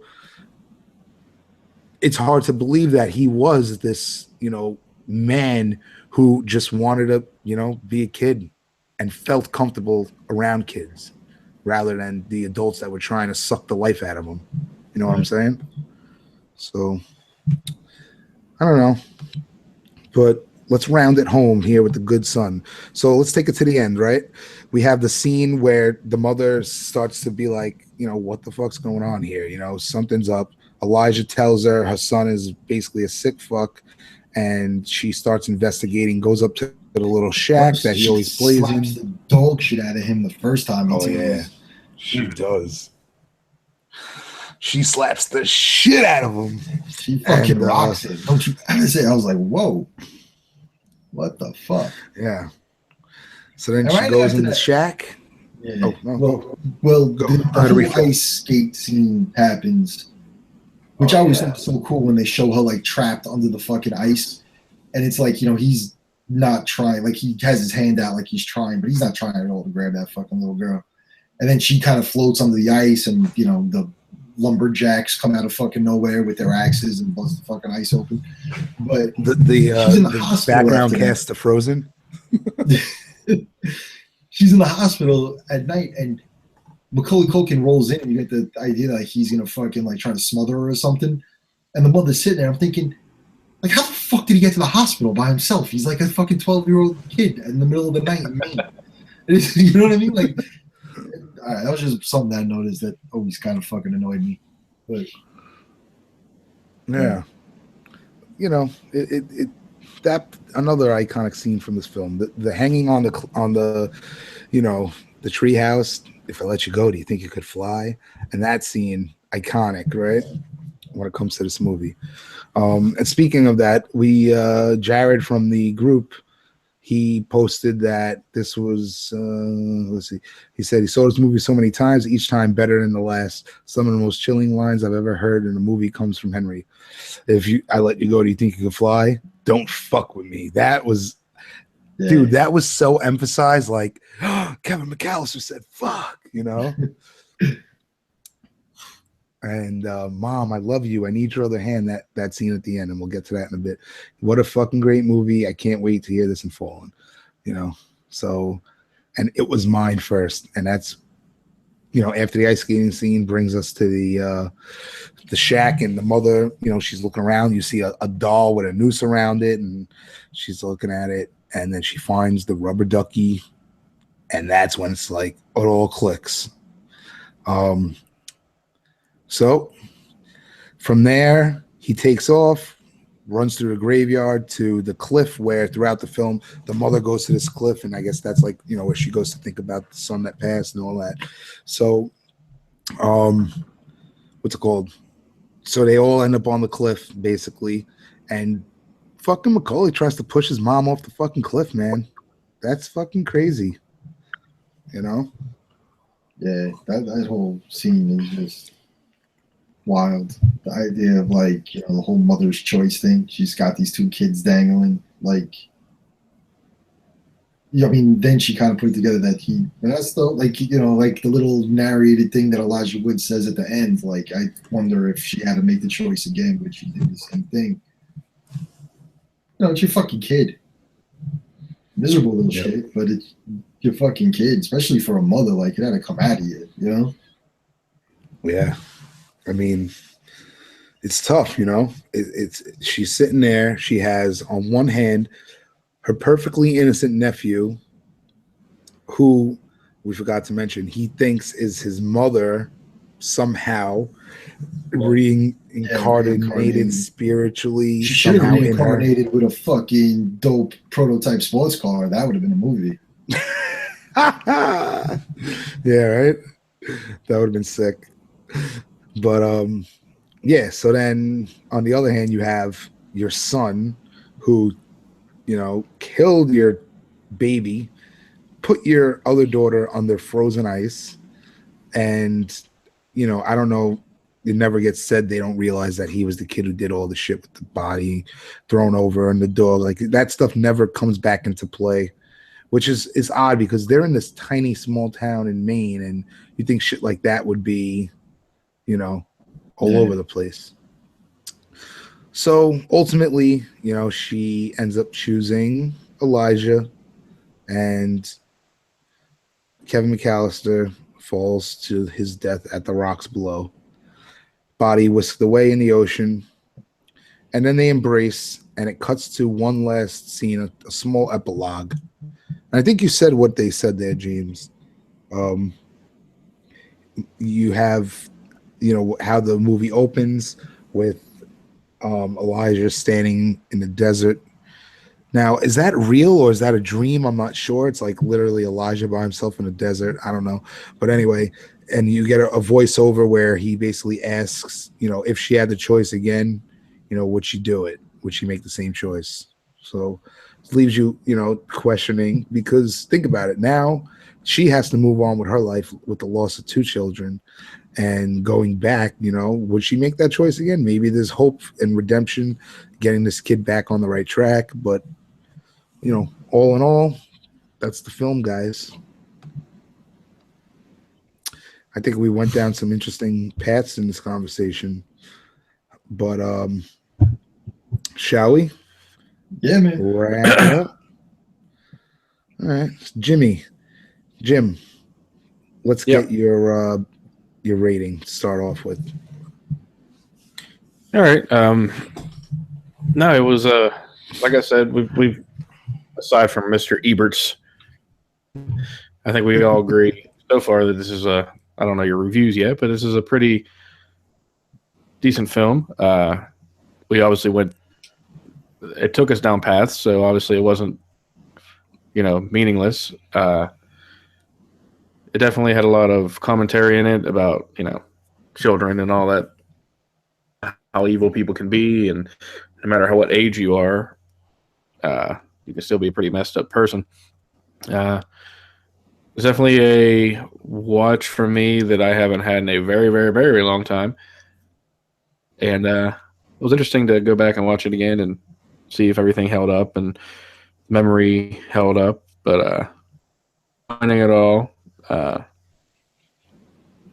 something I would recommend, and people to look into it a little bit deeper and get their own feelings about mentality and psychosis and all that kind of stuff. So, yeah, it was a good film. I'm going to give it a good film. All right. James? I'm gonna give it a 4, man. I like this movie. I love it. I liked it as a kid. I really liked it. I still like it. It holds up. It's, like I said before, it's still kind of shocking to see a little kid be so evil and calculating. And I thought it was dope. A lot of great scenes: ice skating, hanging off of cliffs, hanging out in trees, shooting dogs and shit. Good time. Shooting dogs and shit. Reminded me of my childhood. So, I think that this was an interesting film. Definitely when I was a kid and looked at film, obviously, in a totally different light than I do now, I thought this movie was phenomenal, transcended, and it does in a certain degree. It really breaks through that taboo where people were afraid to discuss stuff like this because this is real. I remember one of my coworkers before I had my kid, when my wife was pregnant, said, her 3-year-old went on the bed and had the infant there, and she's in the kitchen cooking, and it's like everything's too quiet. What the fuck? She goes in there and the 3-year-old is smothering the baby with a pillow. And I'm sure that shit happens in a lot of situations. Granted, the 3-year-old doesn't understand, but I don't know. Maybe they do understand, Who knows? That's the thing. Does the kid understand that it's trying to smother somebody, or is it just this fucking baby cries a lot? Maybe this will keep it quiet, Right. So, I mean, there's varying degrees. But where this the exploration into how this, and I guess the whole mental health aspect of it, I into that a little more. This movie, I'm gonna have to take one step back and give this one a 3.5 out of 5. Like Jared said, the creepiest line deliveries from really sick, but you have that body alone, Merc on where. What are you doing? You're being bad now, Can't help seeing booby traps and all the stuff. I can't help but think of fucking Home Alone, But putting that aside as a film, I'm gonna have to go 3.5 out of 5 with The Good Son. Cool. So, and let's bring it home, boys. We got one last film to discuss here. All right, can we just take a minute? I gotta hit the bathroom quick. Yeah, I'm gonna pee myself. This is when you can play a song. When you fucking, or is that just a Death by Podcast thing? You actually spend time editing shit. Yeah. So while James does pee-pee, let's go on Shudder and we'll do our selection for next time. We'll do 2 movies, Jim. Yeah. So our vetoes are back in. So if you find, remember our veto's rejuvenated. So if you come across something, you could drop your veto in. Good to hear. I do want to give another shout out to Mavalia on Twitter. She did everything for us tonight during the show. So I'm going to talk with her at some point this week to get an episode set up here, maybe for episode 20 if we could. Yeah, that'd be pretty awesome. That sounds good. She's done short films. She actually did a movie, a short film about the paranormal. So I think we have a lot to talk to her about. So on that, I'm going to talk with her at some point this week. Other than that, let me get a quick sponsor over here in Beaver Falls. I know you love that. Beaver Falls. Beaver Falls, what? If you're in the Pittsburgh area, come on down to Club Phoenix, located in Beaver Falls, right off the Turnpike. For $20 admission, gives you complimentary drinks throughout the evening. We are open Wednesday through Saturday, 8 p.m. to 2 a.m. tentatively. Friday and Saturday would be 8 p.m. to 4 a.m. So if you're visiting in the area, come on down to Club Phoenix. On Facebook is The Club Phoenix. And bring your friends, have your parties down here. And if you're in the area, if you live in the area, stop on out. You might be able to see yours truly. He might just get on stage too. I've been known. All right. The plug for the strip club. Yep. Nice. Gotta plug the strip club. Hey. If you show us right. that you follow us on Facebook and Instagram, you'll actually get a lap dance from Jim.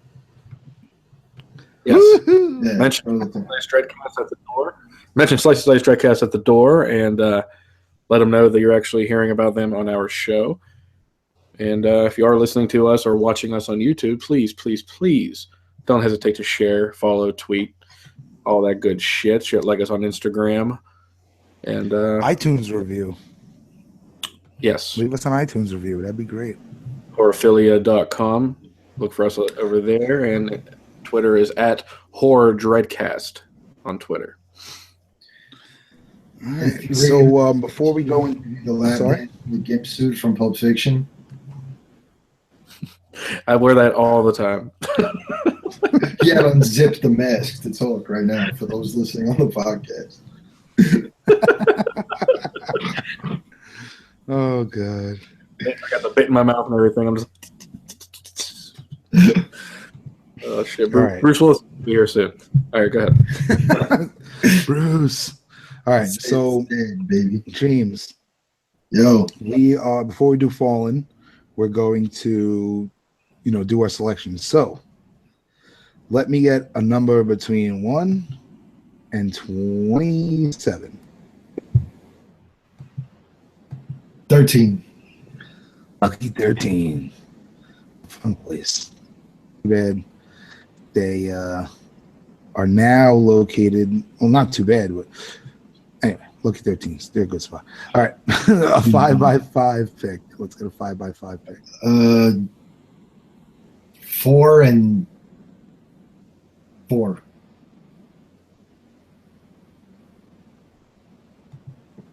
Okay. The Strange Color of Your Body's Tears. Sweet. 2013, Belgian. It's a Belgian giallo. They got great waffles. So, the reviews say awesome movie, good screenplay and cast hands up, a fun go at giallo style, very pretty, tough to follow. So, Jim. Hold on, say it. I gotta write the title down again. That's a lot of words. That's so fucking headline. While you stepped away, we what's it called? We our vetoes are reinstated. So I guess Jim will decide in a moment if this will be. Hold on, what's the title of it again? The Strange Color of Your Body's Tears. It's French with English subtitles. Fuck you. That's tremendous. And what's it called? And the last of the summary here says contains violence and gore. Well, giallo, right? And probably black gloves. Yep. Oh, the picture is a woman's face with black gloves on it. See, told you. So it seems like it has mixed reviews on here. So I mean, I don't care.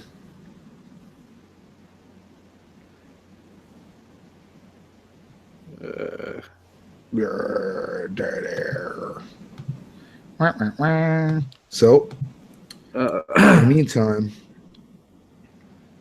let's select our next one, James. 16. 16.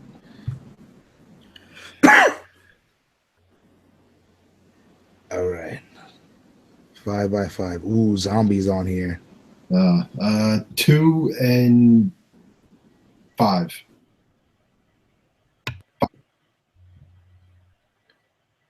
2 and 5. What the fuck? Manborg.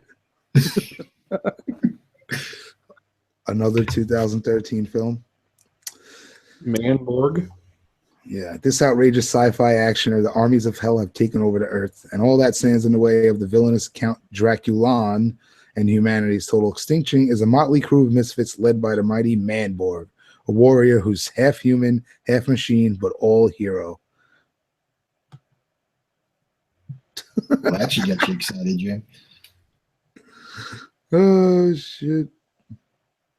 This is 2011. 2013. IMDb is saying 2011. IMDb's a liar. Liar.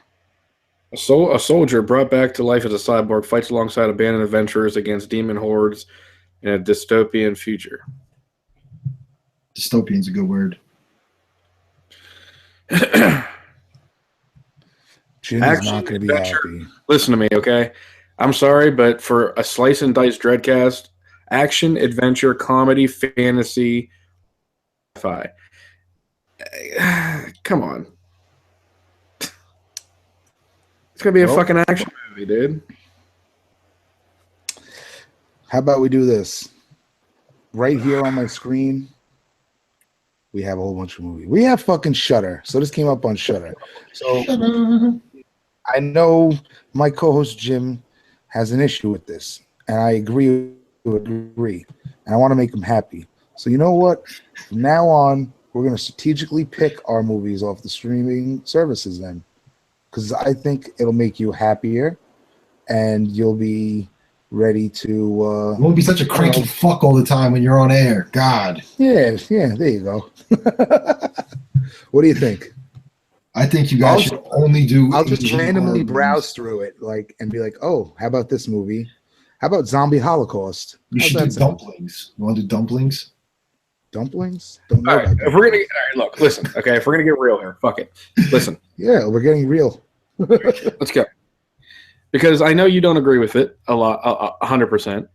But to me, my initial view or idea of what this would have been is horror, and more of a horror for every aspect of it. Not is this horror, is it not kind of shit that you kind of stuff that you do on your other show. You do more of an in-depth opinion type thing. To me, when I'm looking at a movie that we just picked and it says action, adventure, that doesn't scream cast to me. That doesn't scream horror to me. So I might not be as inclined to be as invested in it. And if I'm not invested in something, or if you're not invested in something, the show's going to suffer. So I think we need to find a common middle ground to where we're both invested, and that's where we should be. I agree with you.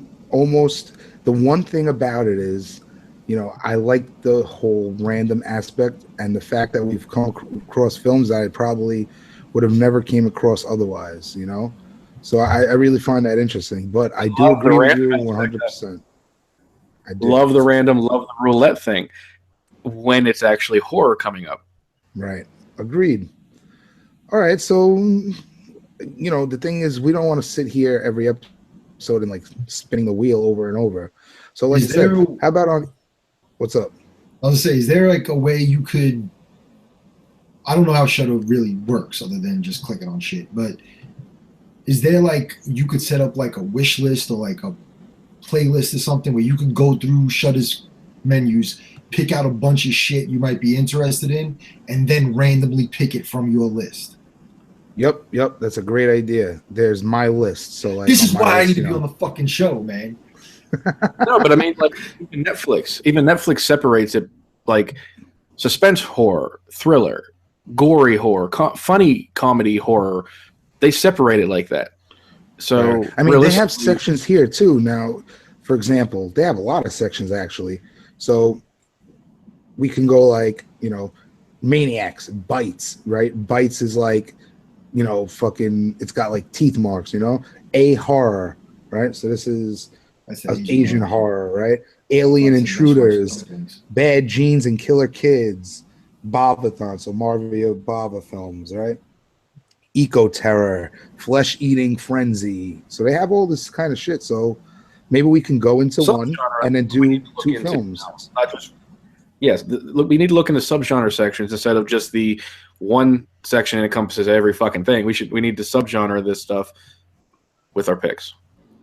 All right, so how about this? This is what we're gonna do. So they have all these sections. Let's take a pick, right? So why not start it off with slashics, right? So I'm assuming that's slasher classics, right up your alley, right?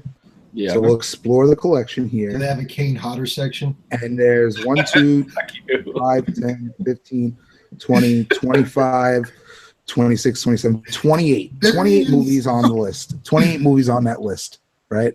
So give me 2 from 1 to 28. Pick 2 numbers. James, pick 1. 22. What was the numbers? 1 through 22? Yeah, you said 1 through 28. Oh, 1 through 28. So 28. So 21, 2. Mother's Day.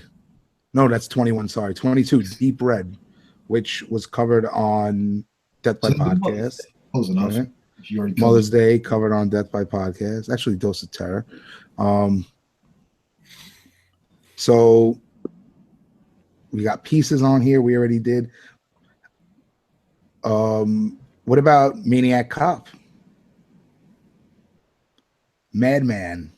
I don't know. This is, it sucks. I mean, Jim, maybe we should do this off air and fucking just start picking our shit, you know, and scrap the random. The random will be our guest hosts. I don't want you to be unhappy. So you're scrolling through all those movies in that genre right there. You can't find one that you would want to watch? No, I just came out with a bunch. Let's watch Slaughterhouse. I've never seen Slaughterhouse. Have you? Give me a synopsis. A slaughterhouse owner encourages his intellectually disabled son to kill his foes in this frightfully fun slasher. I mean, I've heard about it, you know. I just never seen it. Well, if nothing else, if they're going to suck, at least we can make fun of them. 1987. So we'll do Slaughterhouse. Okay. And we'll do...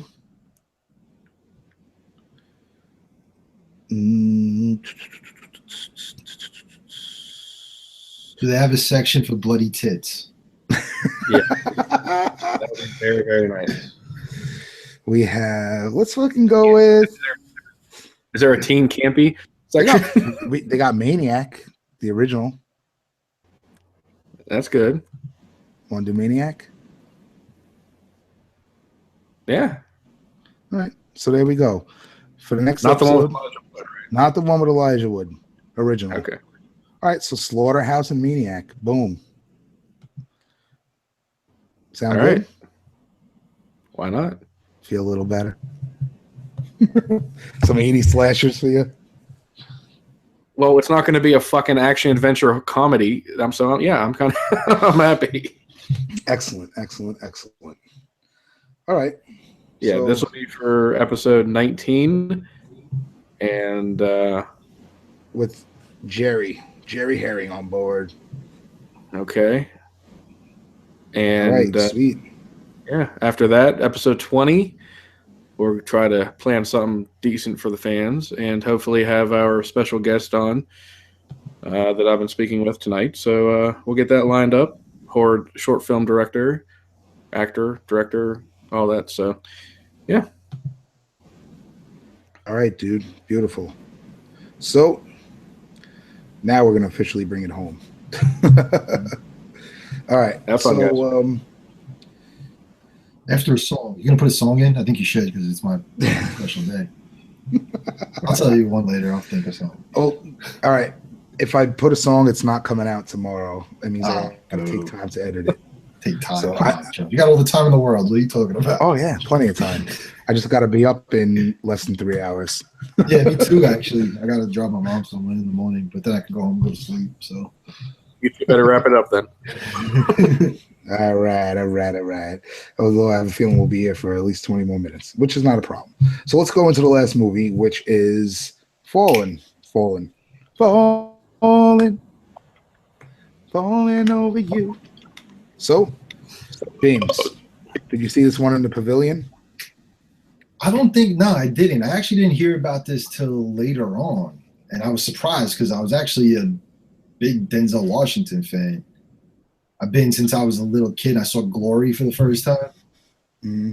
And I kind of have, well, my mom went to Fordham like a few years before Denzel Washington did. And my mom's obsessed with Denzel Washington. So I've heard for a good chunk of my life that if she was only a few years younger, he would have been my dad. So I gotta, respect him on that level, I guess. He could have been stepdad Denzel. Wouldn't mind the bank account. But Stepdad Denzel. So yeah, I heard about this later on. I saw it on DVD or maybe VHS at the time. I forget when it was. It was a little, it was. I didn't see it in the theaters. I saw it later on. Somebody told me about it. And I was like, a Denzel Washington movie I'd never seen. And I checked it out, man. I loved it. The first time I saw it, I thought it was like medical. I haven't watched it in a minute until I watched it for this. But I like this movie, man.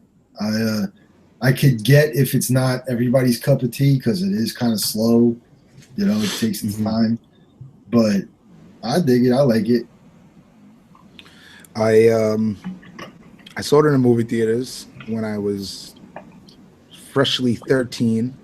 Just turned 13. This movie came out in winter that year. Well, the next year, really, because I had the end of the year birthday. Anyway, so I'm 13 and I go to see this movie in the movie theaters, and I thought it was okay. I was like, oh, this is interesting, But that was the only time I ever seen this movie. So flash forward, what are we talking? 20 years now, almost 19 years. And I saw it for the second time, and man, oh man, did I have a whole nother look at this film. So before we get into all that, quick synopsis. You have Denzel Washington, John Goodman as his partner, Jonesy, Donald Sutherland as the lieutenant of the police. They're cops, sorry, detectives, whatever. And James Gandolfini, right? Dude, Tony and Janice are in this movie. I was gonna say, yeah, right. I was like, oh shit, Janice is in this too. So yeah, we get the Soprano siblings in this film, but written by Nick Kazan and directed by who wrote Matilda. You ever saw Matilda? Yeah, who hasn't seen Matilda? And obviously not the novel, but the movie.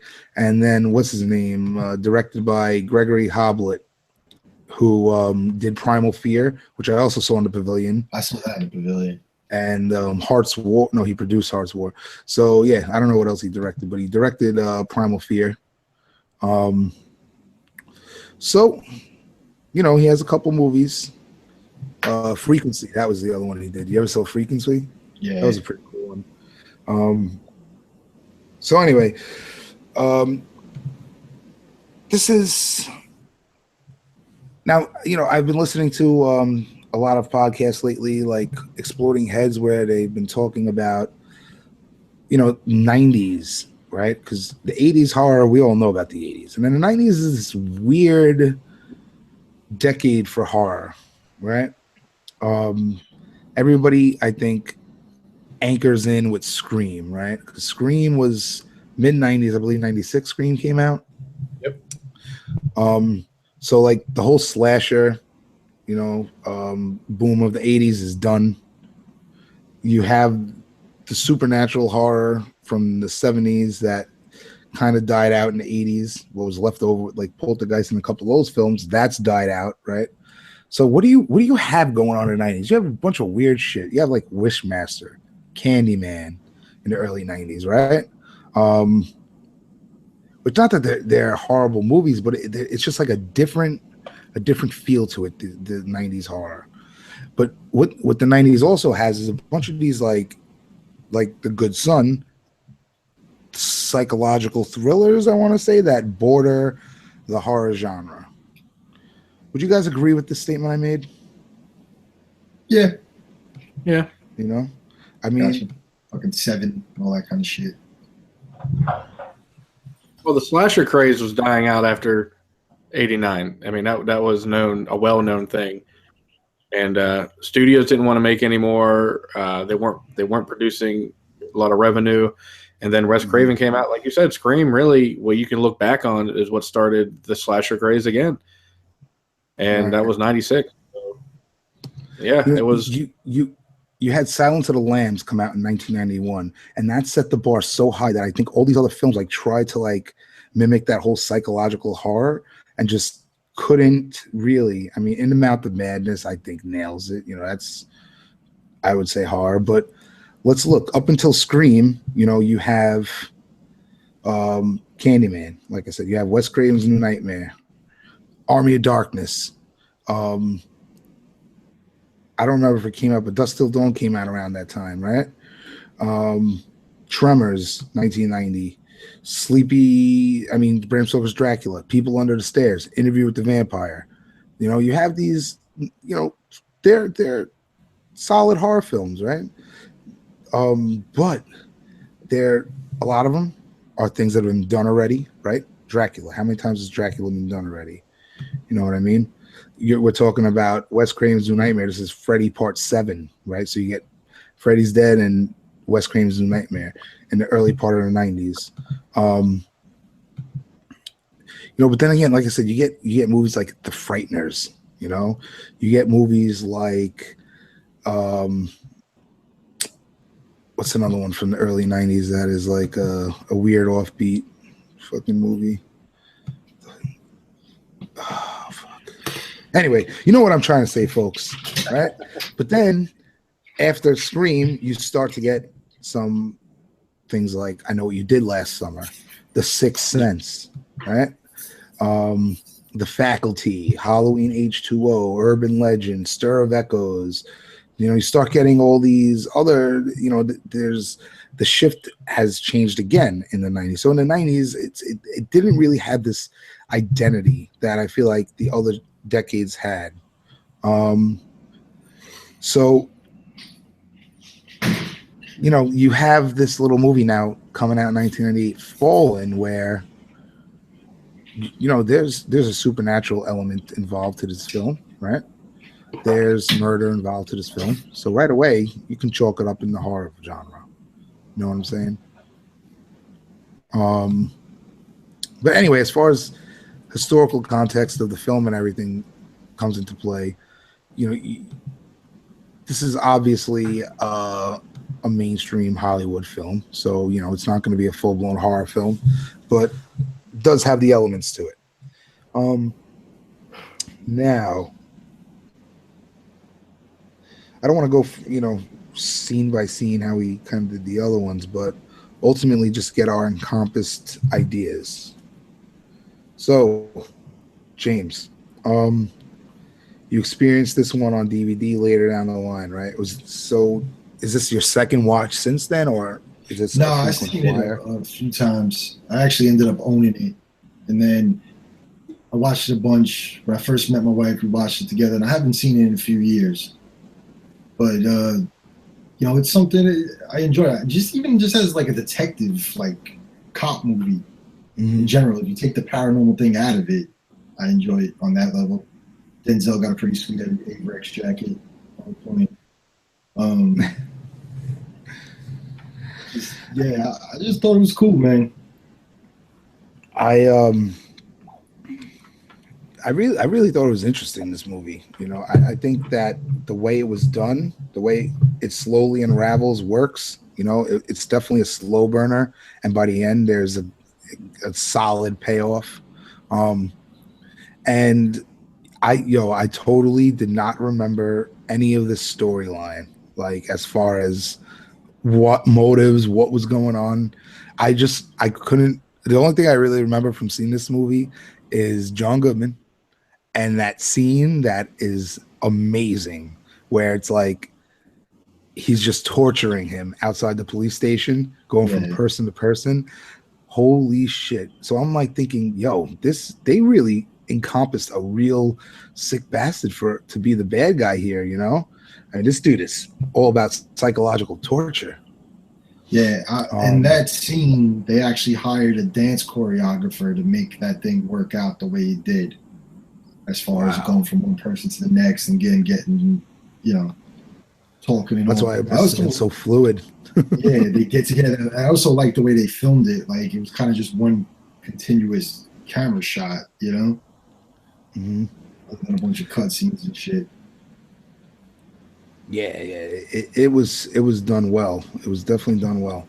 Um, and I like the voiceovers that you get throughout the film.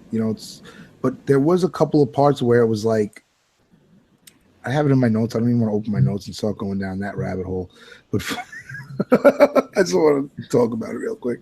Um, what's it called? There were scenes where it was like he like said what happened, and I was like, yeah, I know, Denzel. I just saw what happened. Like Mhm. almost like treating the audience like dummies. I felt like that the filmmaker kind of maybe not meant to be like, oh, you people are idiots. Let me tell you exactly. But yeah. So another thing that I think makes this movie so good, aside from a great story, is fucking great acting, man. What do you think, guys? You got Goodman, you got Yeah, Sutherland, which up like Mm, Goodman was kind of reserved almost up until I guess we, the end. He yeah, was yeah, beautiful in the end. it was awesome at the end. The whole movie was great. I mean, I would have almost the initial dude, like the movie starts and they're about to execute the serial killer or whatever, and I would love to see a movie just about that guy.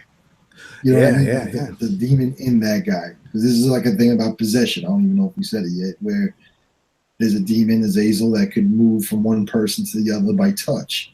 Most of the time, he attempts to move into Denzel in the beginning of the movie. It doesn't work, so he becomes intrigued, and then it kind of ensues from there. He wants to play a game with him. Right. And that's the thing, that's what that angel gets off on, right? He gets off on the torture of these people. Um, yeah, so I thought that one of the flaws I thought was it could have been delved into a little bit more, maybe the whole angel aspect, like how the prophecy goes into it, the Yeah. whole fallen angels and stuff. But at the same time, you don't want to have too much of this fucking religious stuff overshadowing the way the film unravels. And I want to go back. All right, so let's throw our spoilers up here because there's a little twist at the end, right? So if you haven't seen Fallen yet, definitely recommend checking this one out. So here we are at the end, right? I guess we're flash forwarding to the end now. So a lot of stuff happens in between, guys. But that whole showdown at the cabin, right? They roll up there and basically Azazel, yeah. Azazel has framed Denzel to look like he's done all this crazy shit. So you get John Goodman and the Lieutenant Donald Sutherland, and they're outside the cabin, right? Now, how does this unfold? Well, in the end, right? Azazel, this angel who is now trapped on Earth in spirit and is able to go from host to host and has to go from host, and they can last outside of the body for a breath. So you get like these overhead shots when the spirit leaves the body to go into the next one. So it takes a breath, right?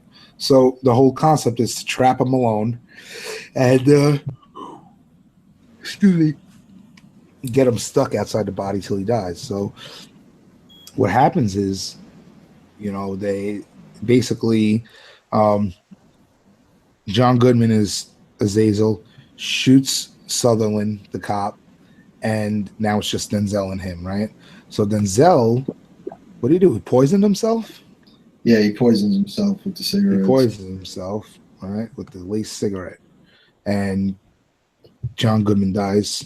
And then basically, you're going to think, oh, he saved the day. Haha, lo and behold, this motherfucker goes into a. What did he go into? A cat. A cat, right? Yeah.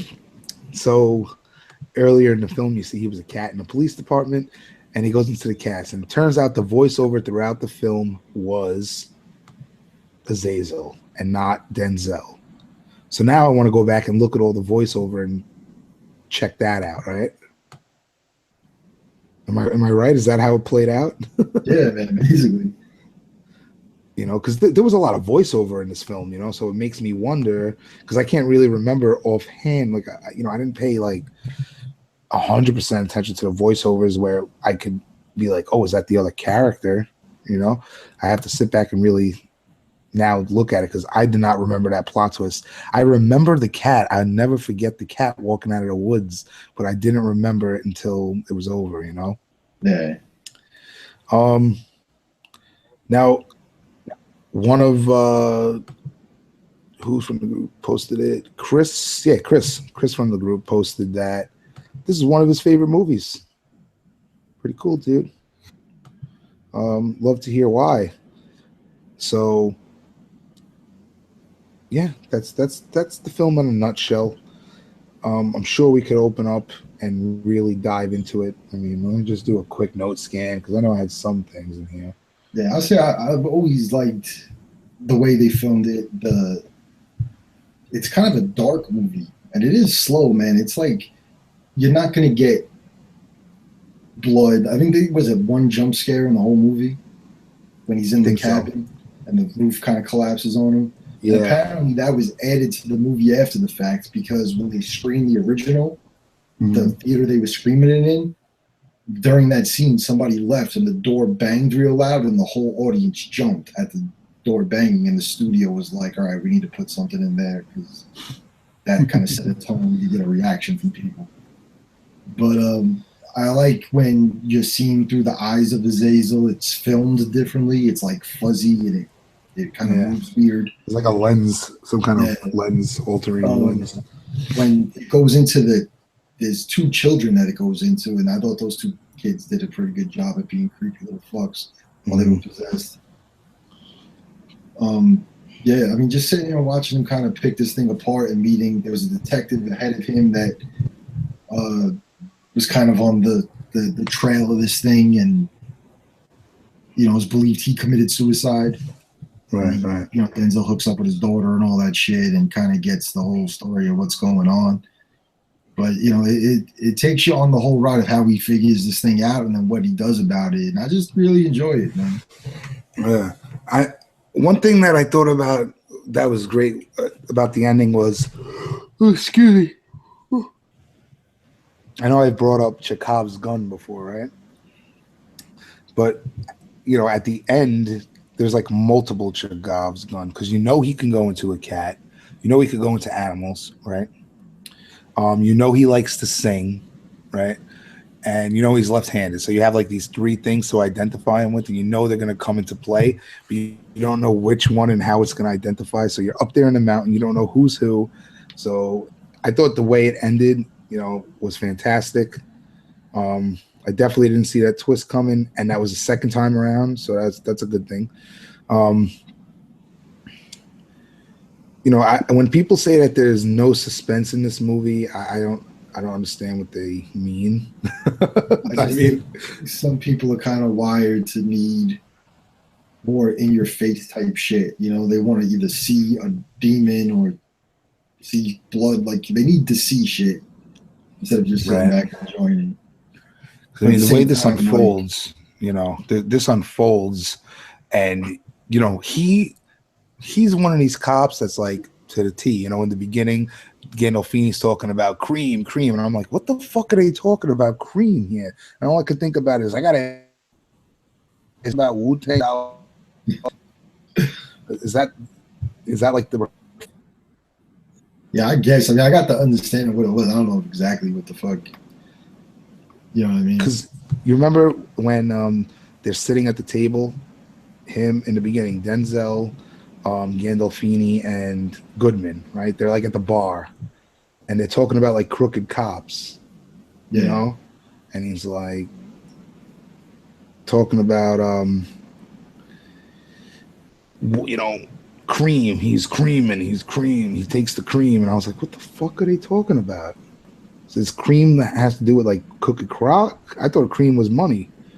You know? Yeah, well, I guess they're on the take or whatever they're just trying to imply. Right. So, you get a lot of placement in this film too. You get a Game Boy, second one, right? We also get one in The Good Son. You get Diet Coke placement.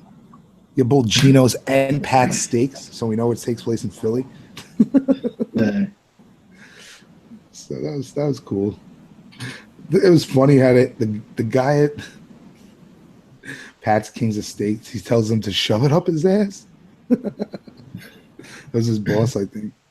So yeah, this movie I thought it was well made, well done.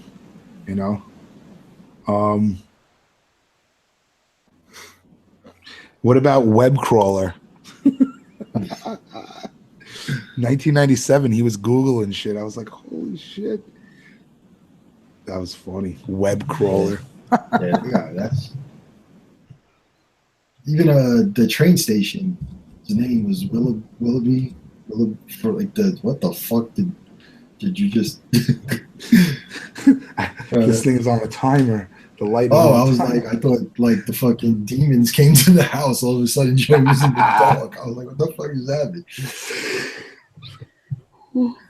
Yeah, but that was actually put in there to make reference to the Twilight Zone episode.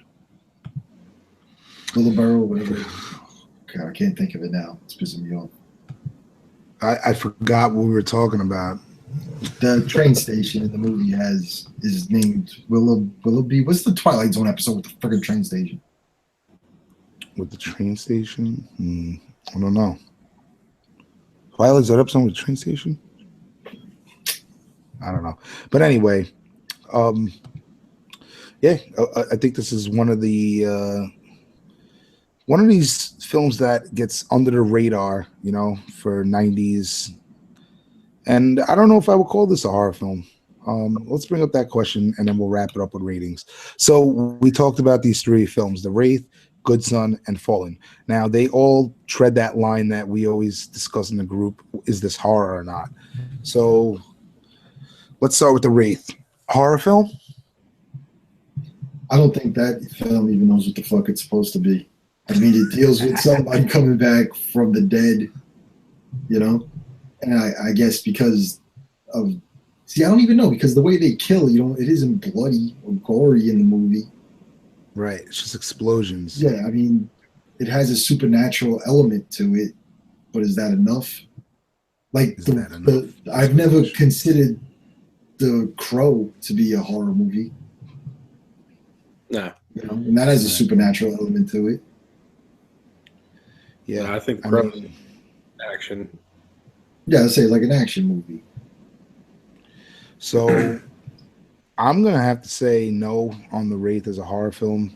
And it seems like out of all the three, that's the one that gets labeled horror.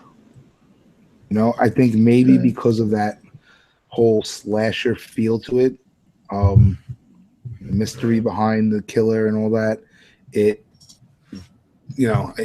might be considered horror. But like James said, you don't see any fucking real deal, violence, just car explosions.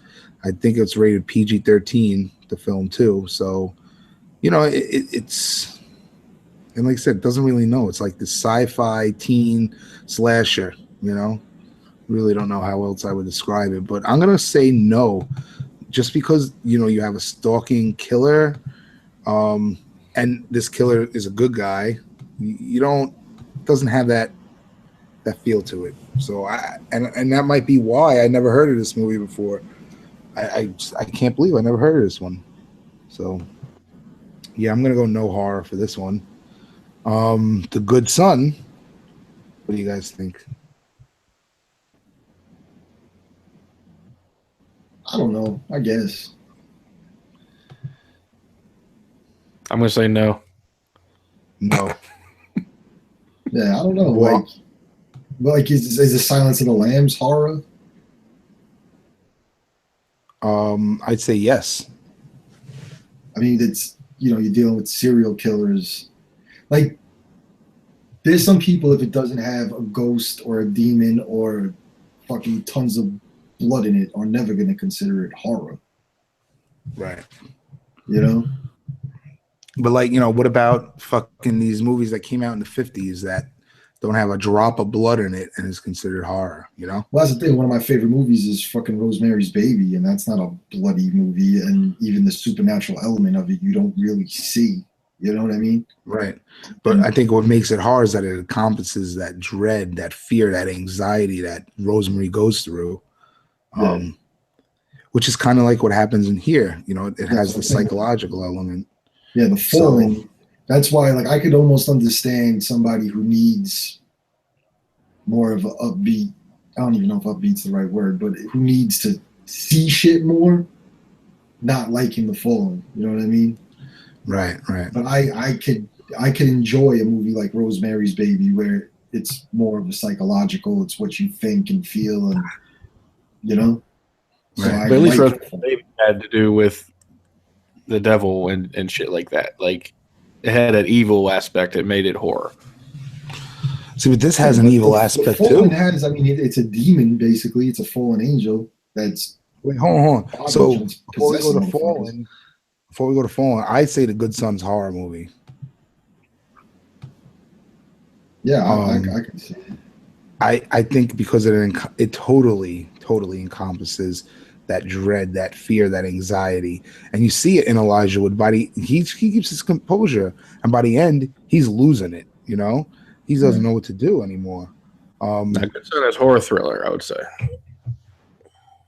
Yeah, I mean, yeah, horror thriller for sure.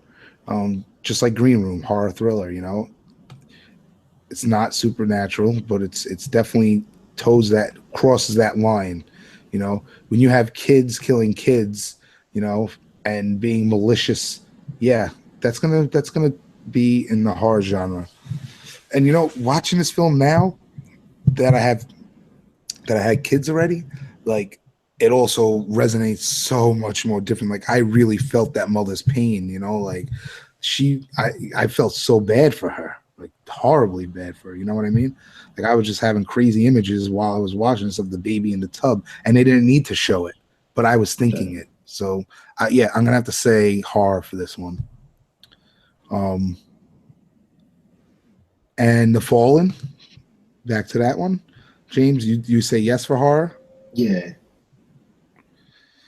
I could see that. I could definitely see that. I'm torn. I definitely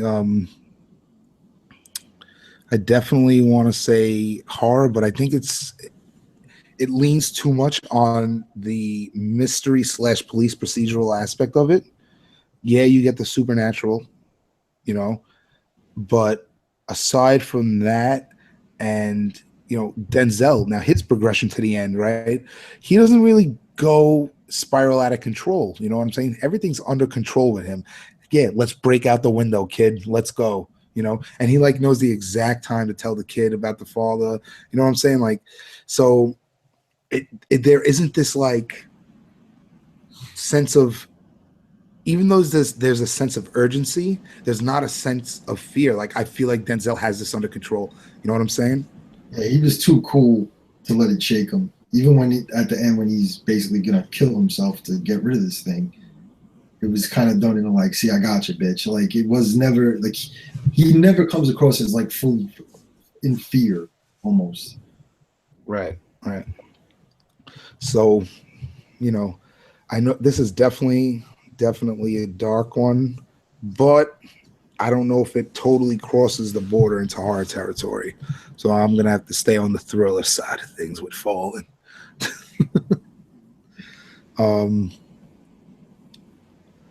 All right, so in the end, Fallen, I think a great movie, better than good. I'm gonna have to give it a solid, strong 4 out of 5. Yeah, I'm going the same thing with that. Big shout out to Denzel.